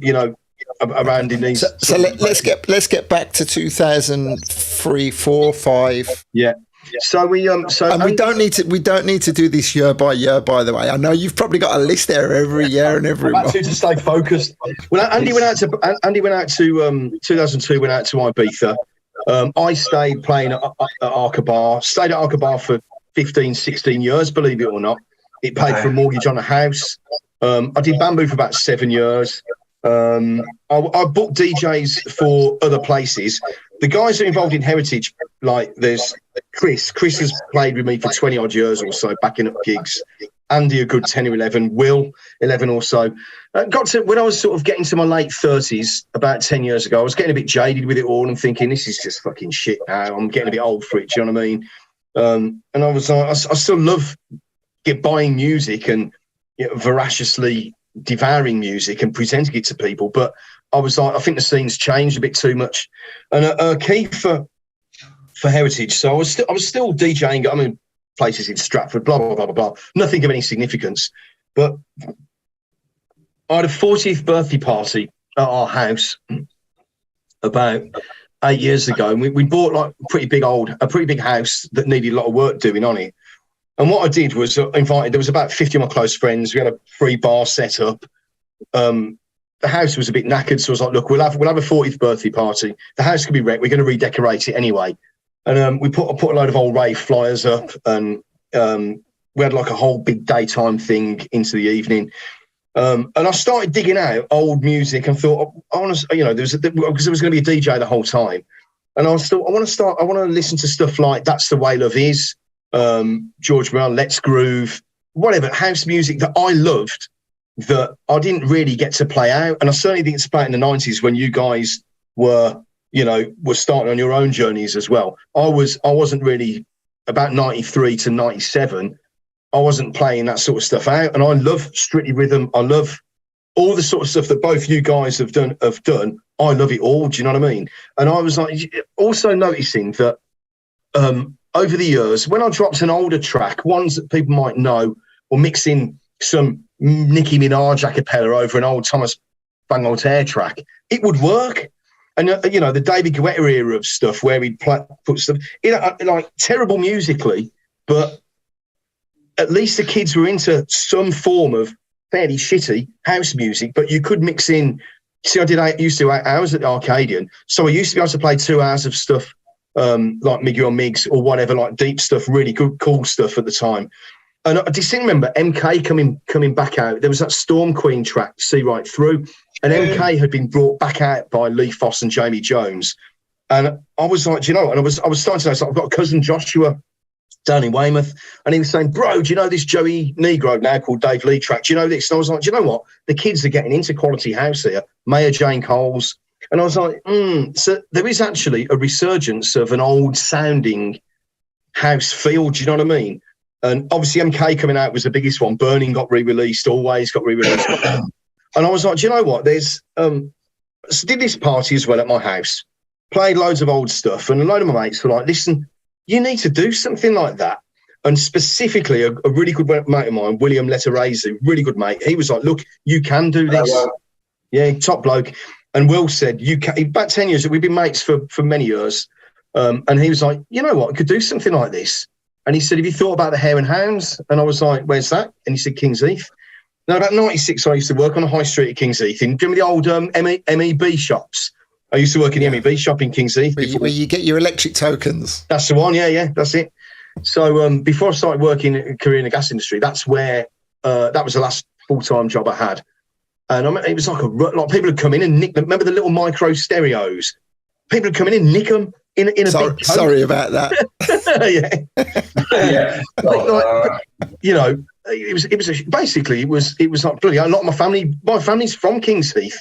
Anyway, Will said, "Have you been? What about the Hare and Hounds?" And I obviously knew the Bull's Head upstairs, so I went to the Hare and Hounds. Like, this is brilliant. That was when you were doing Wobble, 2016. When did you restart Wobble at the Hare and Hounds? Or when did you start doing Wobble at the Hare and Hounds?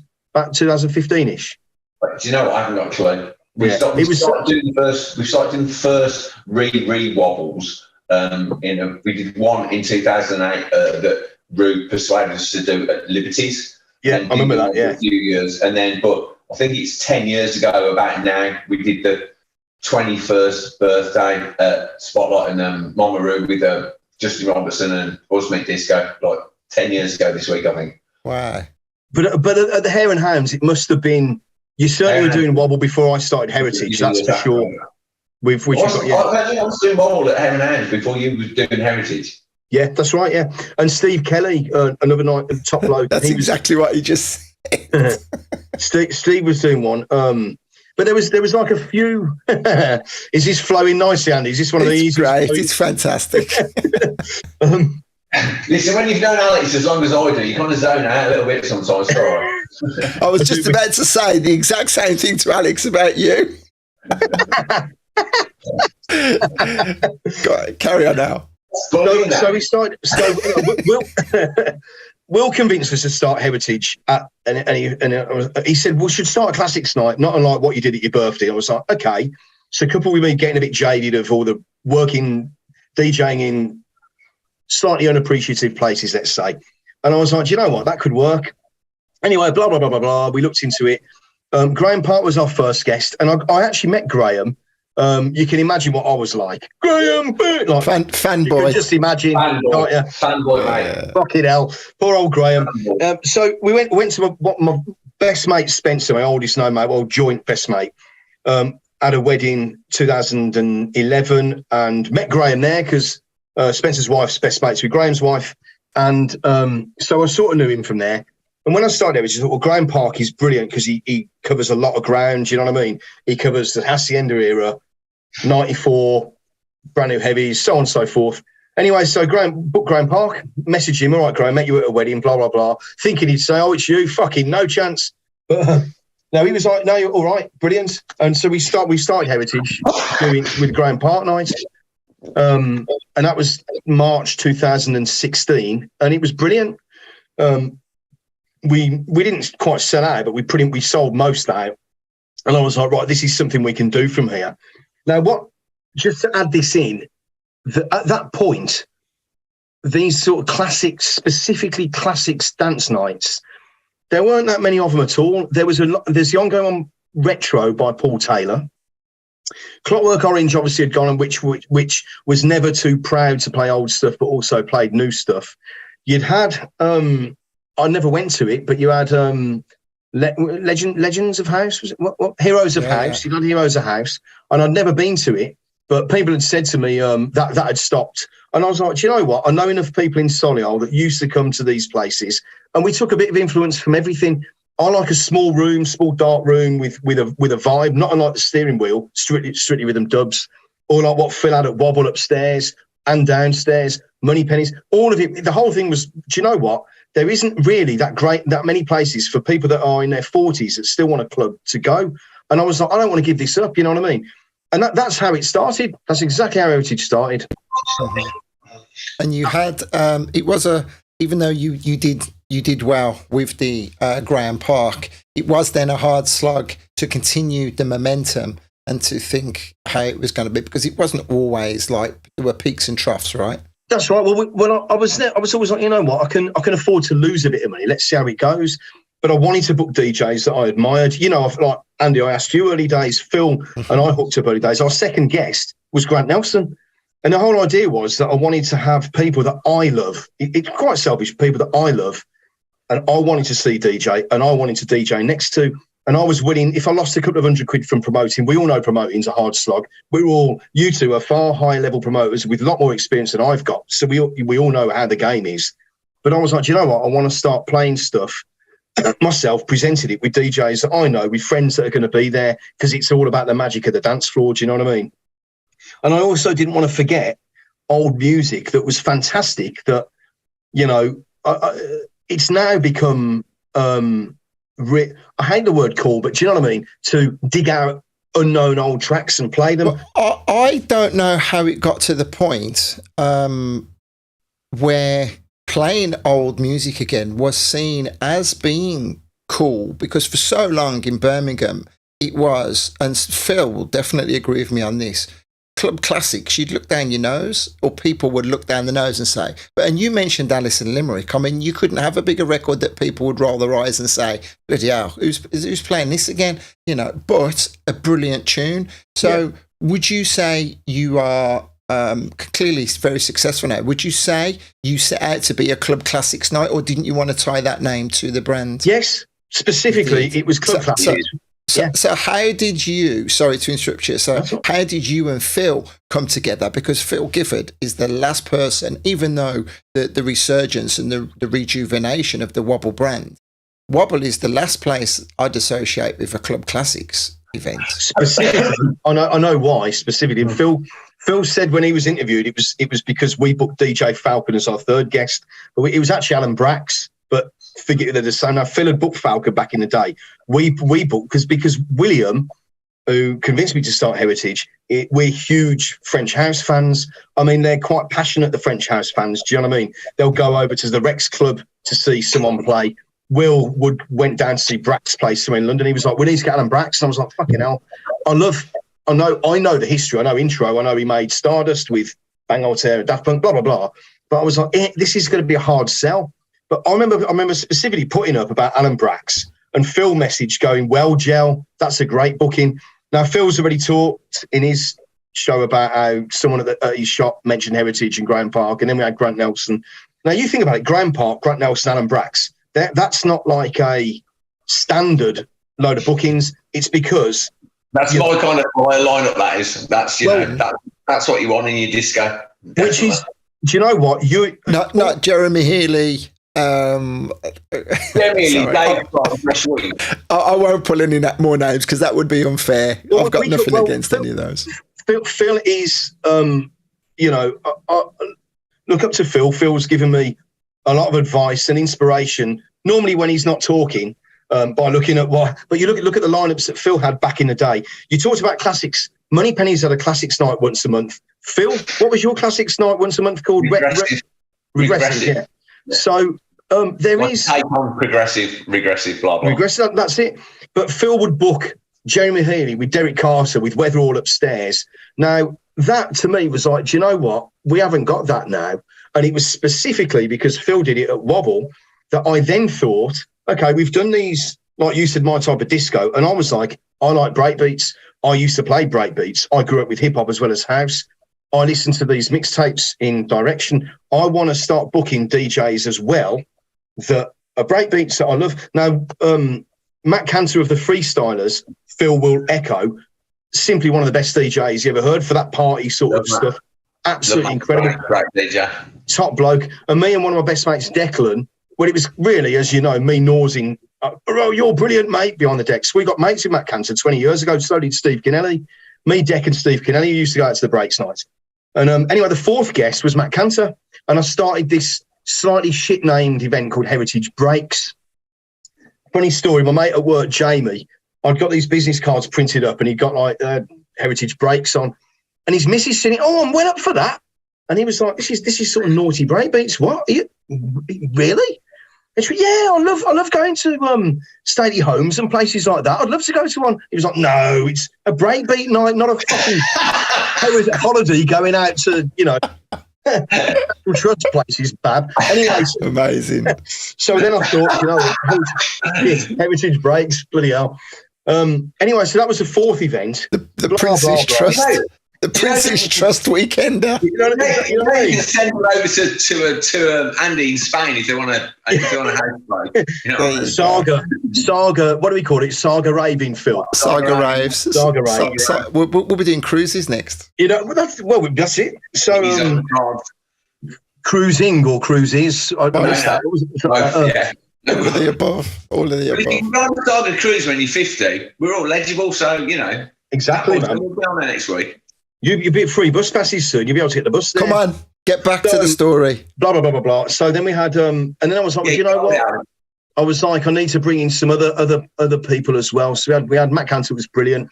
Then we had John the Please Women, DJ I've always admired. You had 3 wicked events at Wobble with John, didn't you, Phil? And I went to one of them. And he was hello, love. She's waiting to eat. Sorry, we're keeping you from eating. So we had John the Please Women for that. We had John the Please Women and blah, blah, blah. Anyway, the other 2 points of note. So I also wanted to book someone like Tyree Cooper or Fast Eddie. So we booked Tyree for the next year. I remember saying to Phil, and Phil was like, brilliant booking, but very risky. Sorry, we had Tyree. He was fantastic, top bloke, real good bloke. We had Fast Eddie the year later. And I got more confidence in my bookings then, do you know what I mean? But what I did start a little sub-brand called Heritage Homegrown. And the idea of it was to get people like Phil, Andy Ward, Jim Shaft Ryan, Richie Roberts, Tommy Slav, Jarman, John Hollis, you know, Patrick, all the Birmingham residents that we all, because to me, the resident, through watching Tommy Slav, specifically Tommy and you people like you guys, the resident is as important as the guests. We all know that. More important. Yeah. So it's and I was like, I want to do something that highlights the importance of the legendary local DJs. So we did a couple of these Heritage Homegrowns. Nick Gillett. The first one was Richie Roberts, Nick Gillett. Well, it was that important. I can't remember who, but it was fantastic. Really good. Oh, it was you. I wondered if you remember. That's why I did it. And Phil, and actually, Phil, I remember, and you were like, "That's really sound," and you were really grateful. To be fair, from that, that's how we ended up getting a relationship. And then you advised me on loads of stuff afterwards. And then the only next important point of the journey was I decided to do 2-room events at the Hare and Hounds. One being Heritage Breaks, not going to National Trust houses, and one being Heritage with proper guests. So I thought, well, I thought I need to pick, not unlike Phil did with his very, very forward-thinking lineups in the 90s. To be fair, I need to think about something like that. And you actually shared it, Phil, and you said, I'm really impressed with this lineup. We had Ashley Beadle and K-Class, and I think that's when we got on your radar, Andy, because I think that's when you messaged going, congratulations, that looked like a great event. Ashley Beadle, K-Class, the Freestylers, and DJ-SS. So you can see from SS for the mixtapes, Freestylers, Max, one of my favourite DJs, Ashley Beadle. I've got to just show you something real quick. Hang on. Well, when you were doing these parties and I saw the lineups and I saw the momentum, that you were gathering, I reached out to you just to say fair play, because I know you've been working hard at it.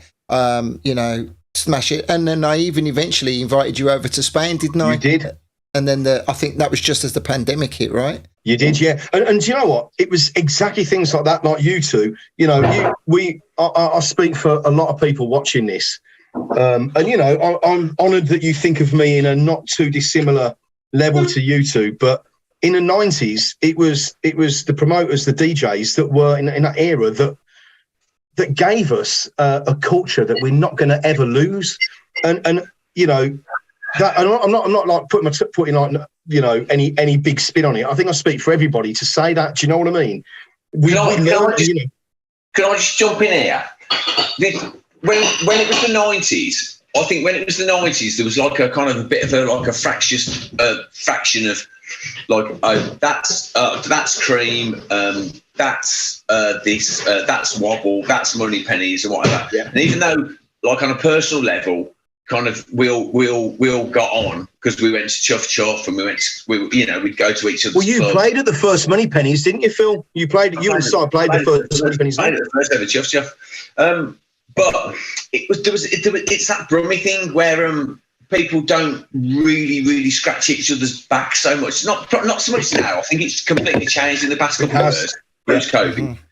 But like it was you know, even though I mean, me and Barney would go out on like crazy nights out and whatever, but you know, we were kind of enemies. There was still I think basically you're saying you were friends, but there was still a business rivalry there. There's no denying it. Massively, yeah. And it's unlike kind of Manchester where, you know, or even London where you've got someone like Luke Una or you've got Terry Farley and even in Leeds with Dave Beat, like everybody loves them and they're like heroes and whatever. For some reason in Birmingham, there was no heroes. We all had to like really push to be, you know.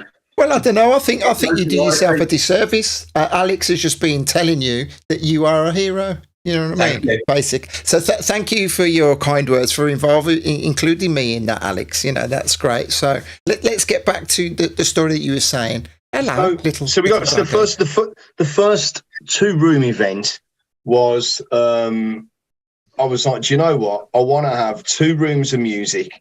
I never went to the Bomb in Nottingham or the Heavenly Social, but I loved the idea of the Chemical Brothers in the back room, Jeremy Hill in the front.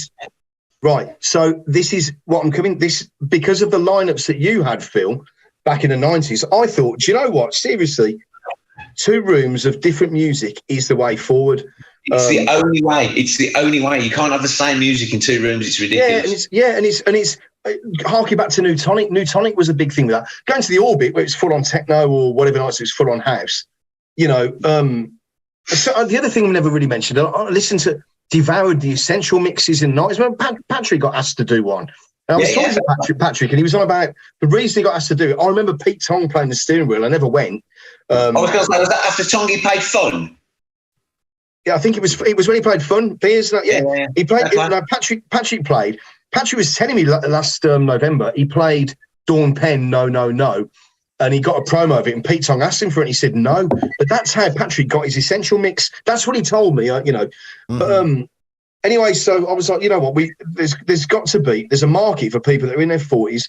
I'm a father of 3 beautiful children myself, but I still want to be able to go out and enjoy it and not lose myself completely, you know. And I thought I want to create. I hate the word create a space. It's so cheesy, but create a space for people to go and still enjoy clubbing, for people to come and share a love for old dance music. And as long as it pays for itself, that's all I'm bothered about. As long as it covers itself, you know, it isn't a career, but it's all about sharing music and making somewhere for people to come. You know, you guys are both promoters as well. You know exactly how it works. But let me ask you then to cut you off. Making that decision and you mentioning specifically to relate to people of the same era as yourself, for want of a better word, and you can both answer this together. As time progresses, do you ever think, okay, we need to start bringing some new blood onto the dance floor now? Has that ever come onto the radar? I'll let Phil answer that first. Phil, go first then. Absolutely. I've just literally enlisted this amazing young female DJ called Kez. Kez, if you're listening, I doubt you are. You're probably off your nuts somewhere smoking weed. But just literally on Instagram, I'm going through and I've seen some old promoters from the what's the big gay club in Birmingham? Anyway, from there, Nightingale or Tintin? From the Nightingale, and he's clicked and he's gone, on the tag it was like DJ Kez. So there's like this, female DJ Kez. Let's go and have a little look. 25, so I'm clicking on. I go to the SoundCloud, and she's like, she knows house music, man. She's kind of known as a bit of a kind of speed garage kind of bassline thing. But you listen to her mixes, and do you know when someone just really, really, really knows house, because nothing goes so up that it's cheesy, and nothing goes so down that people aren't going to dance. She knows house music. She's 27 now. She only knows, but she knows house music. And for me to find anyone of 27 who could do a warm up, a main set, or just smash out the bangers is impossible. You can't find boys, girls, tigers, or cats. Do you know what I mean? It's just like you're trying to get someone to come and do. Can you do the first 2 hours? Yeah. Fucking banging out K-class. Banging it out. Yeah. And so does she have a pull with the younger crowd as well? Well, it wasn't really for a pull. It was to get another female DJ who knew house. Helen retired, so can't have Helen anymore. And I really needed a female on board because I don't like all man-heavy anything.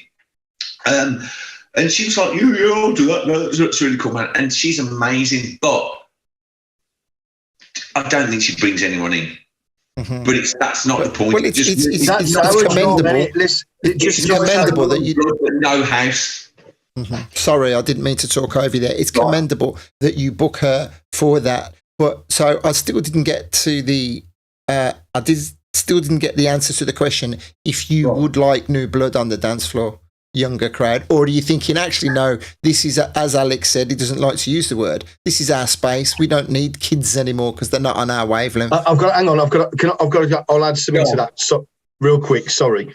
When I started Heritage, I was still DJing at Arca Bar, and the idea was I wanted to create a safe space for older people to come, but I also wanted to create a space to introduce younger people to older classic dance music that still has its place and time, just like we do as older DJs. Sorry, Phil, I did interrupt you there, but just... Does it work? Does it work? I don't think it works. Well, we have... Yes, I reckon we have about 15 to 20% younger... I don't know, what do we class as younger? Under 40s, under 30, 20? What is it? Yes, I think for Heritage, we get certainly... 15 to 20% of the crowd is under 30s. I don't know what you've seen when you've seen it, but maybe. Let me get in here. As much as I liked what you were doing, and your thing came from nowhere. I only heard it because someone went, Graham Park was on Air and House the other day. Who's that? I was like, I don't fucking know. I didn't know Graham Park was on Air and House the other day. Blah. One of my clients, when I used to be a hairdresser, it's like, oh yeah, no, it was really good. This, that, and the other. I thought, well, I might have to have a look at this. To people doing like a classics night, how dare they, kind of thing. And I mean, I'm sorry, no disrespect, Alex, I've never heard of you. Arca Bar, Arcadian, off my radar. I'm 5, 6, 7, 8 years older than you or something. So it was, and I just thought, oh, this is interesting. And it is. And I thought, I need to get involved with this because even though it's only like a 5-6 year difference, how old are you? 48. So we're 6 years old. We're 6 years old. 48 and I'm 54. So even though there's only that small difference in clubland from where you were going and what you were doing and fashion and music and whatever. And I actually thought, from a business perspective, I need to get involved in this because those are new people coming through that don't come to Wobble. And that's why I'd like to get involved, because you do need new people, because there was a second surgence of people coming out to like retro nights. I don't want to call them reunions and retro nights because it's not really what we do, even though it is vintage house music. Yeah. And they'll come out, they'll have a resurgence, and then they'll do that thing again. It's like, we've been out 3 times this year, man. It fucking knocked us off our heads and da-da-da. And then you don't see them. But if you were young, like in the 90s, at the club, every 6 months you'd get like a change of crowd. You know, you'd have your whole core crowd for 6 months. 6 months later, you'd have a different crowd, and you wouldn't see them people that were like part of the whole fabric of your club for ever. Well, this is I've got written down here in some of my notes about the desire to reach a younger crowd.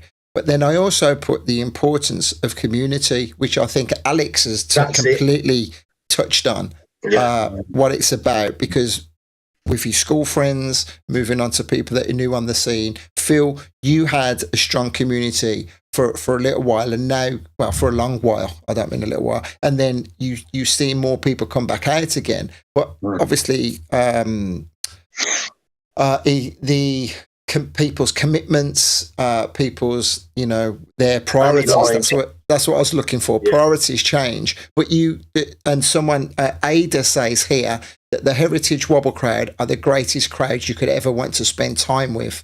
You know, so, and Brilliant. It is about the importance of the community, because then what happens is, with the success of what you guys are doing, it's very easy to other promoters or other venues, not even promoters, other venues, to say, let's have a reunion, let's do this, let's do that. And then you see the videos, all the bank holidays of different things. I'm not here to, you know, cast shadow on anybody, but you see automatically everyone's doing it. That's exactly the point, mate. To be honest, something that I'd got. So when I started Heritage 2016, you got retro, you got some of these other types. Over 7 years, Mark Bollard came to play one of my dudes. We're really old mates. He started a night called Wax On. You know, Quest was on last night. Phil always says, don't worry about what other people are doing. But you've got to look at what else is out there in the market. Everywhere now. In fact, the Skiddle, the company most of us would use to sell our tickets through, I obviously look at what's on and what's around. They told me that in the about just before the pandemic, he said, what we would call, I suppose, the classics market, if you want to look at it as a market. It sounds really weird calling it a market, doesn't it? But that's the one that's increased more than any. And so equally what you find as promoters, a lot of the people watching this probably haven't ever delved into promotion. You know, you look at DJ costs that we're looking to book. I mean, me and Phil both book a lot of the same DJs. Phil's introduced me to some. I've got to know some. Their costs have gone up. You know, also there's pandemic stuff. Remember that DJs DJing is what they use to pay their mortgages and eat and all the rest of it. And a lot of the costs have gone up, haven't they, at the end of the day? And it's quite hard when you're competing against increased costs, increased other stuff. You have to keep moving forward, don't you? When you're thinking, Phil, Andy, you know, you're both obviously understanding this when you talk about the new people coming through. If Heritage reaches 20, I wouldn't expect the people that were 40 when it started to still be coming when they're 60. Do you know what I mean? We've got to move with the times. I think that's what we've got, though. I'm really not sure that you can get younger people who are like 30 and now they're 40 getting into what we're doing and coming, because I don't see it at my events. You get mom coming with daughter, grandma coming with daughter, or families, like a very small percentage, obviously. But I bought my daughter out because she loves house music.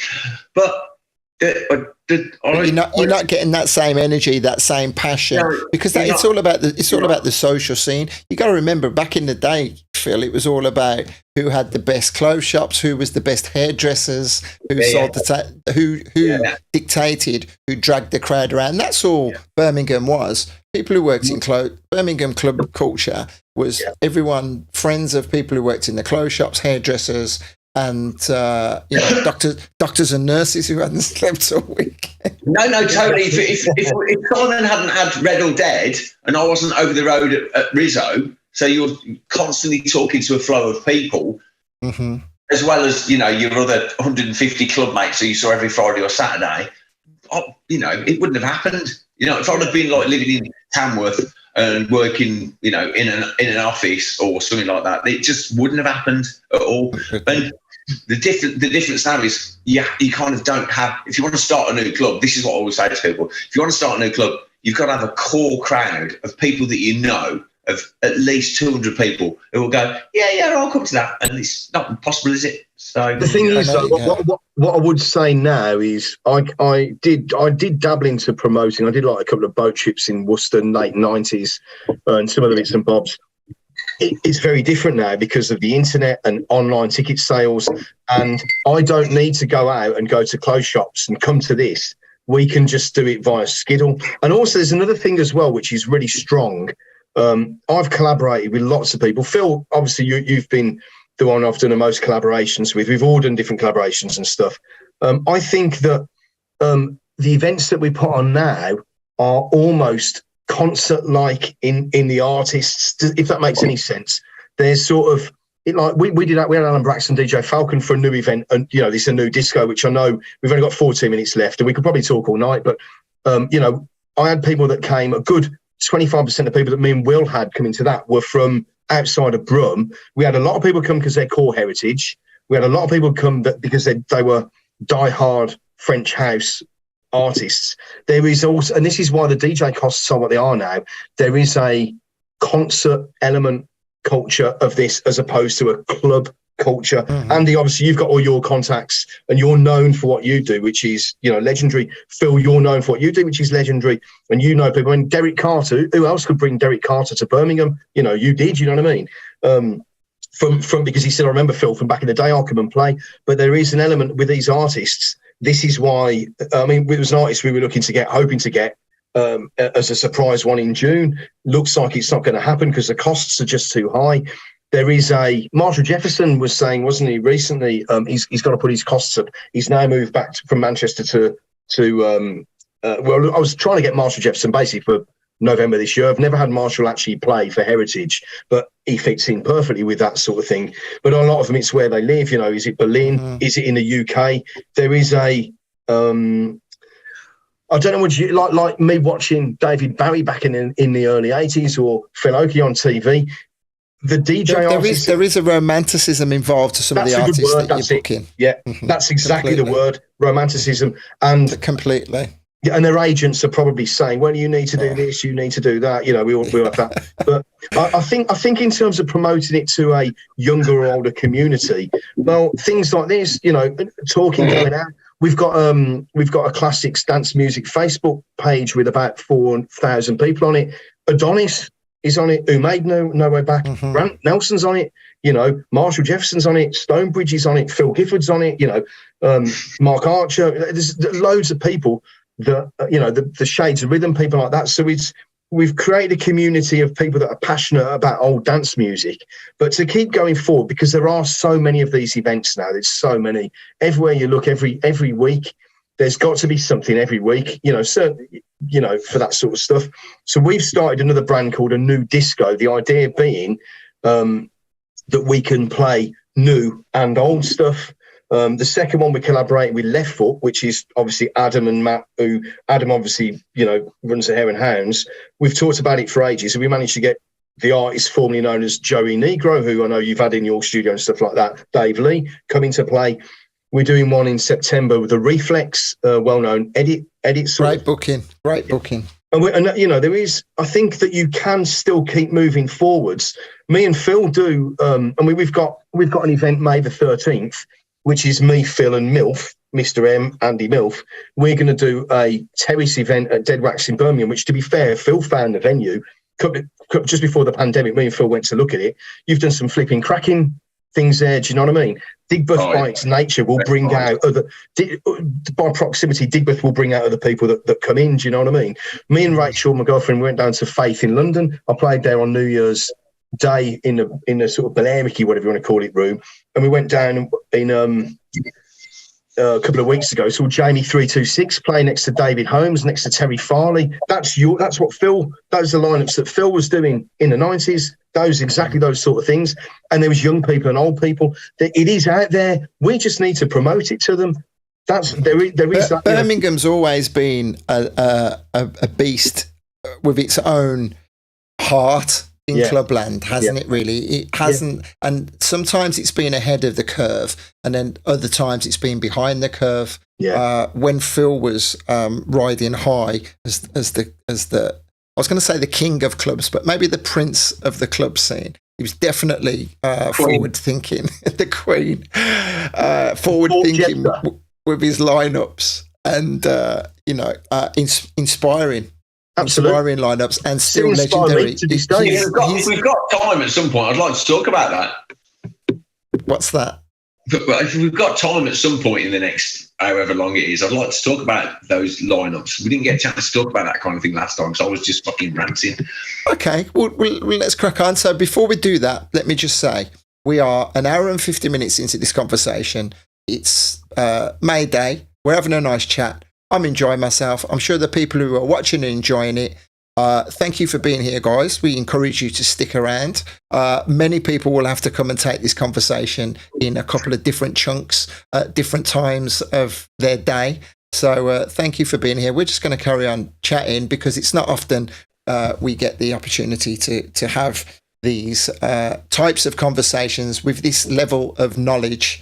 So Alex, we'll come back and we'll talk about the future. Absolutely. Okay, then Phil. Now we've given Alex a chance to tell most of his story.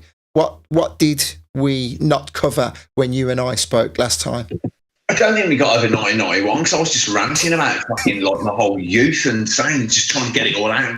It's all about the break dancing on the mean streets of Tamworth. It is the mean streets of Tamworth on the precincts. Yeah, and so it was when we last spoke. It was supposed to be like, you know, wobble, wobble, wobble. But I wasn't interested in talking about wobble so much because I just wanted to kind of get the history of how we got there and why we did like eclectic lineups and why we didn't just play house music throughout the night. You know, it kind of got to that in the end where it was 99% house, but it was kind of, you know, it was like a Balearic ethic.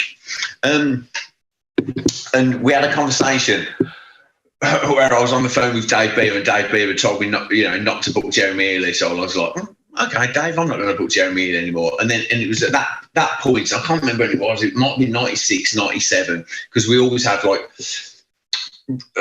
underground people you've not heard of, techno, deep house, breakbeat, drum and bass DJs upstairs. And it was probably the worst business decision we've ever made because, you know, at the time it was, you know, glam house, apart from in London, like, you know, glam house was still the thing. You know, Money Pennies was flying, Malibu Stacy, that, you know, that kind of stuff. I remember booking who's the Malibu Stacy? Who's the Australian guy from Malibu Stacy? I can't think. Yeah, him. And he was an old mate of ours. I can't think of his name. Not a drag DJ. No. Anyway. What's Malibu Stacy? Was it an old DJ club down in London? Okay. You know, was Torpor resident down there? Yeah, it was Craig Richards, who's now like the most underground DJ in the world. Seb Fontaine, Luke Neville, Mark Moore, Craig Richards. Yeah, Seb Fontaine and Craig Richards. Mark Moore. And this other bloke who's going to kill me because I can't remember his name. Anyway, we digress. Carry on. So you know, and when it was really, really good because when we booked the other bloke from Malibu Stacy to come and play, he went, "Oh, I've had to borrow Craig's records because you lot play really good tunes." And it was always a bit of a misconception because, yeah, we did play like really like a DJ would like to play kind of tunes, but because the night was 11 o'clock till 7 or, you know, 10 till 6 and the times changed and stuff. And the guest was on for 90 minutes or 2 hours. It was just that whole first 2 hours was a proper warm up. And then you went kind of banging and you could like do that. And that's when we kind of realised that like we could put music on that you wouldn't really hear perhaps in Birmingham at the clubs that we went to, at like Fun, at Money Pennies, all of those places. So we decided at some point, and it was maybe after that phone call from Dave Beer saying, "Yeah, don't book Jeremy Ely, fuck him off, mate, you know, it's fucking idiot, don't do it." It was like, "Yeah, right, Dave, I'm not going to book Jeremy Ely, we're just going to book things." And then for the next few years, our flyers were like, you know, Gene Farris, Nick Holder, Derek Carter, and then like really crazy techno people like Blake Baxter. You know, we had Doc Scott, Fabio, Groove Rider, this, that, and the other, because we really decided that like this was the time to completely change it. What we're going to do is like, if we want to carry on, we want to have a point of difference, and our point of difference is we're not booking any cheesy DJs anymore.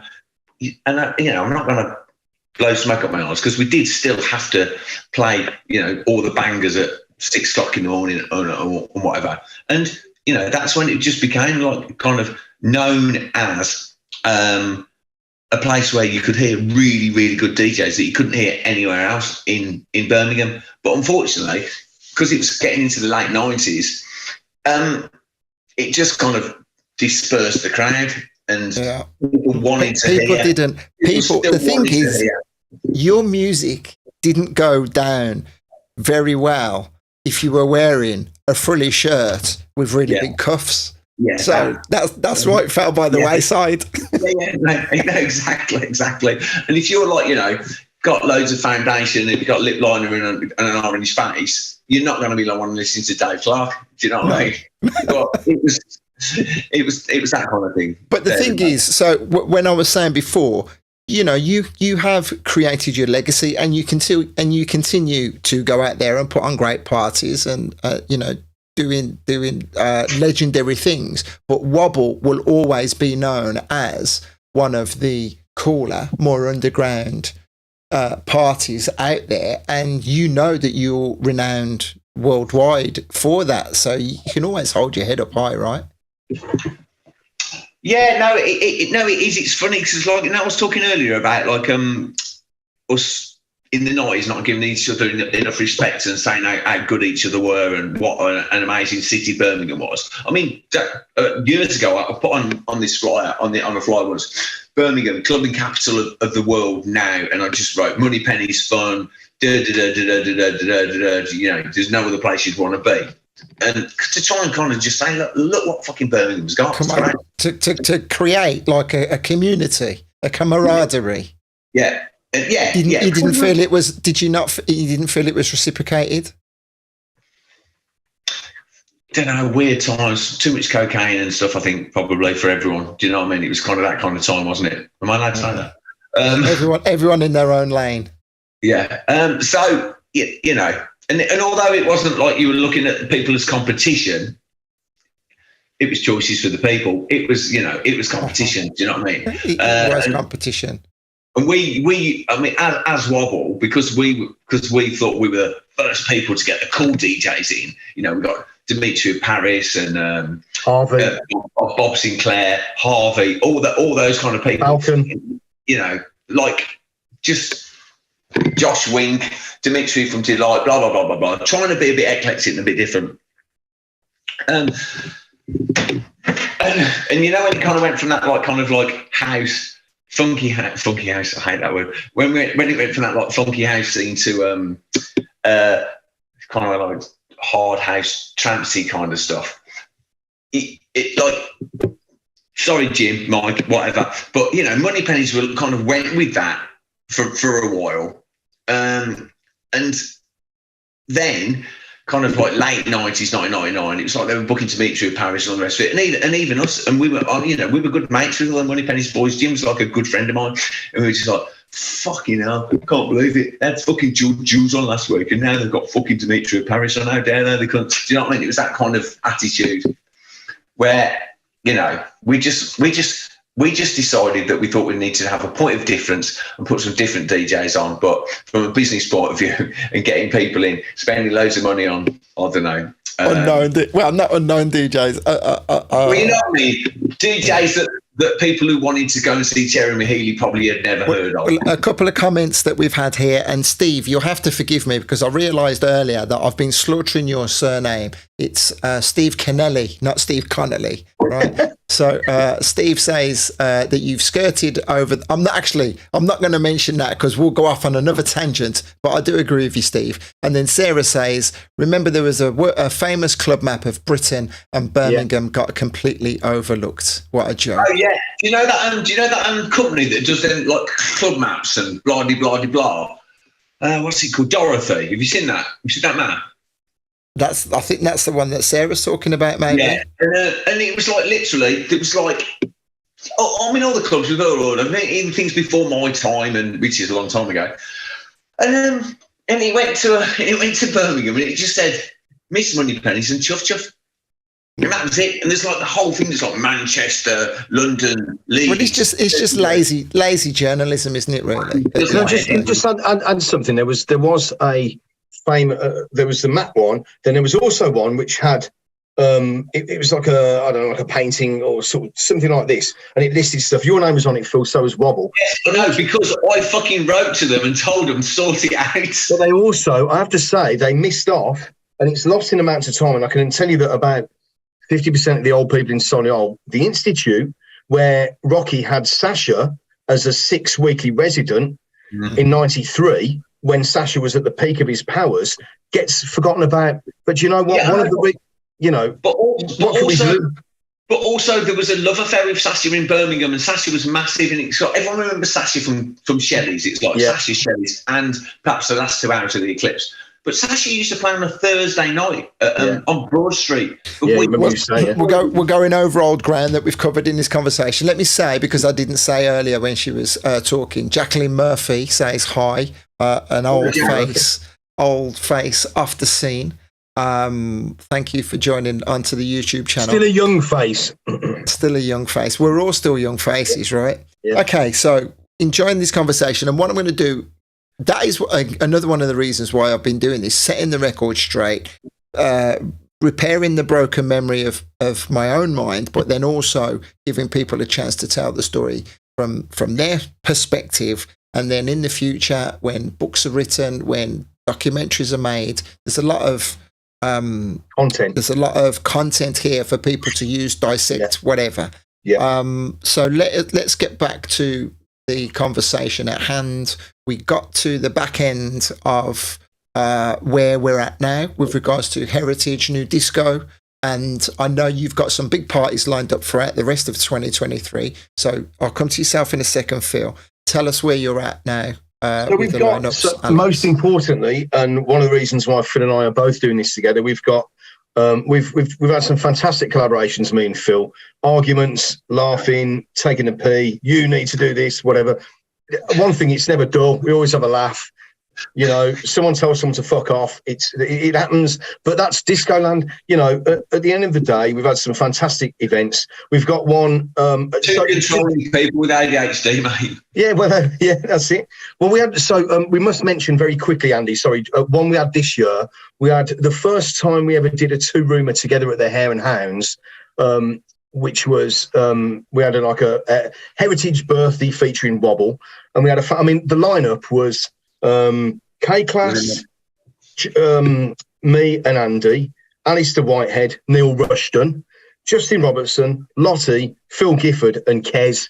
Now, that is Phil's 90s innovation lineup brought into the concert era of artists that we have now.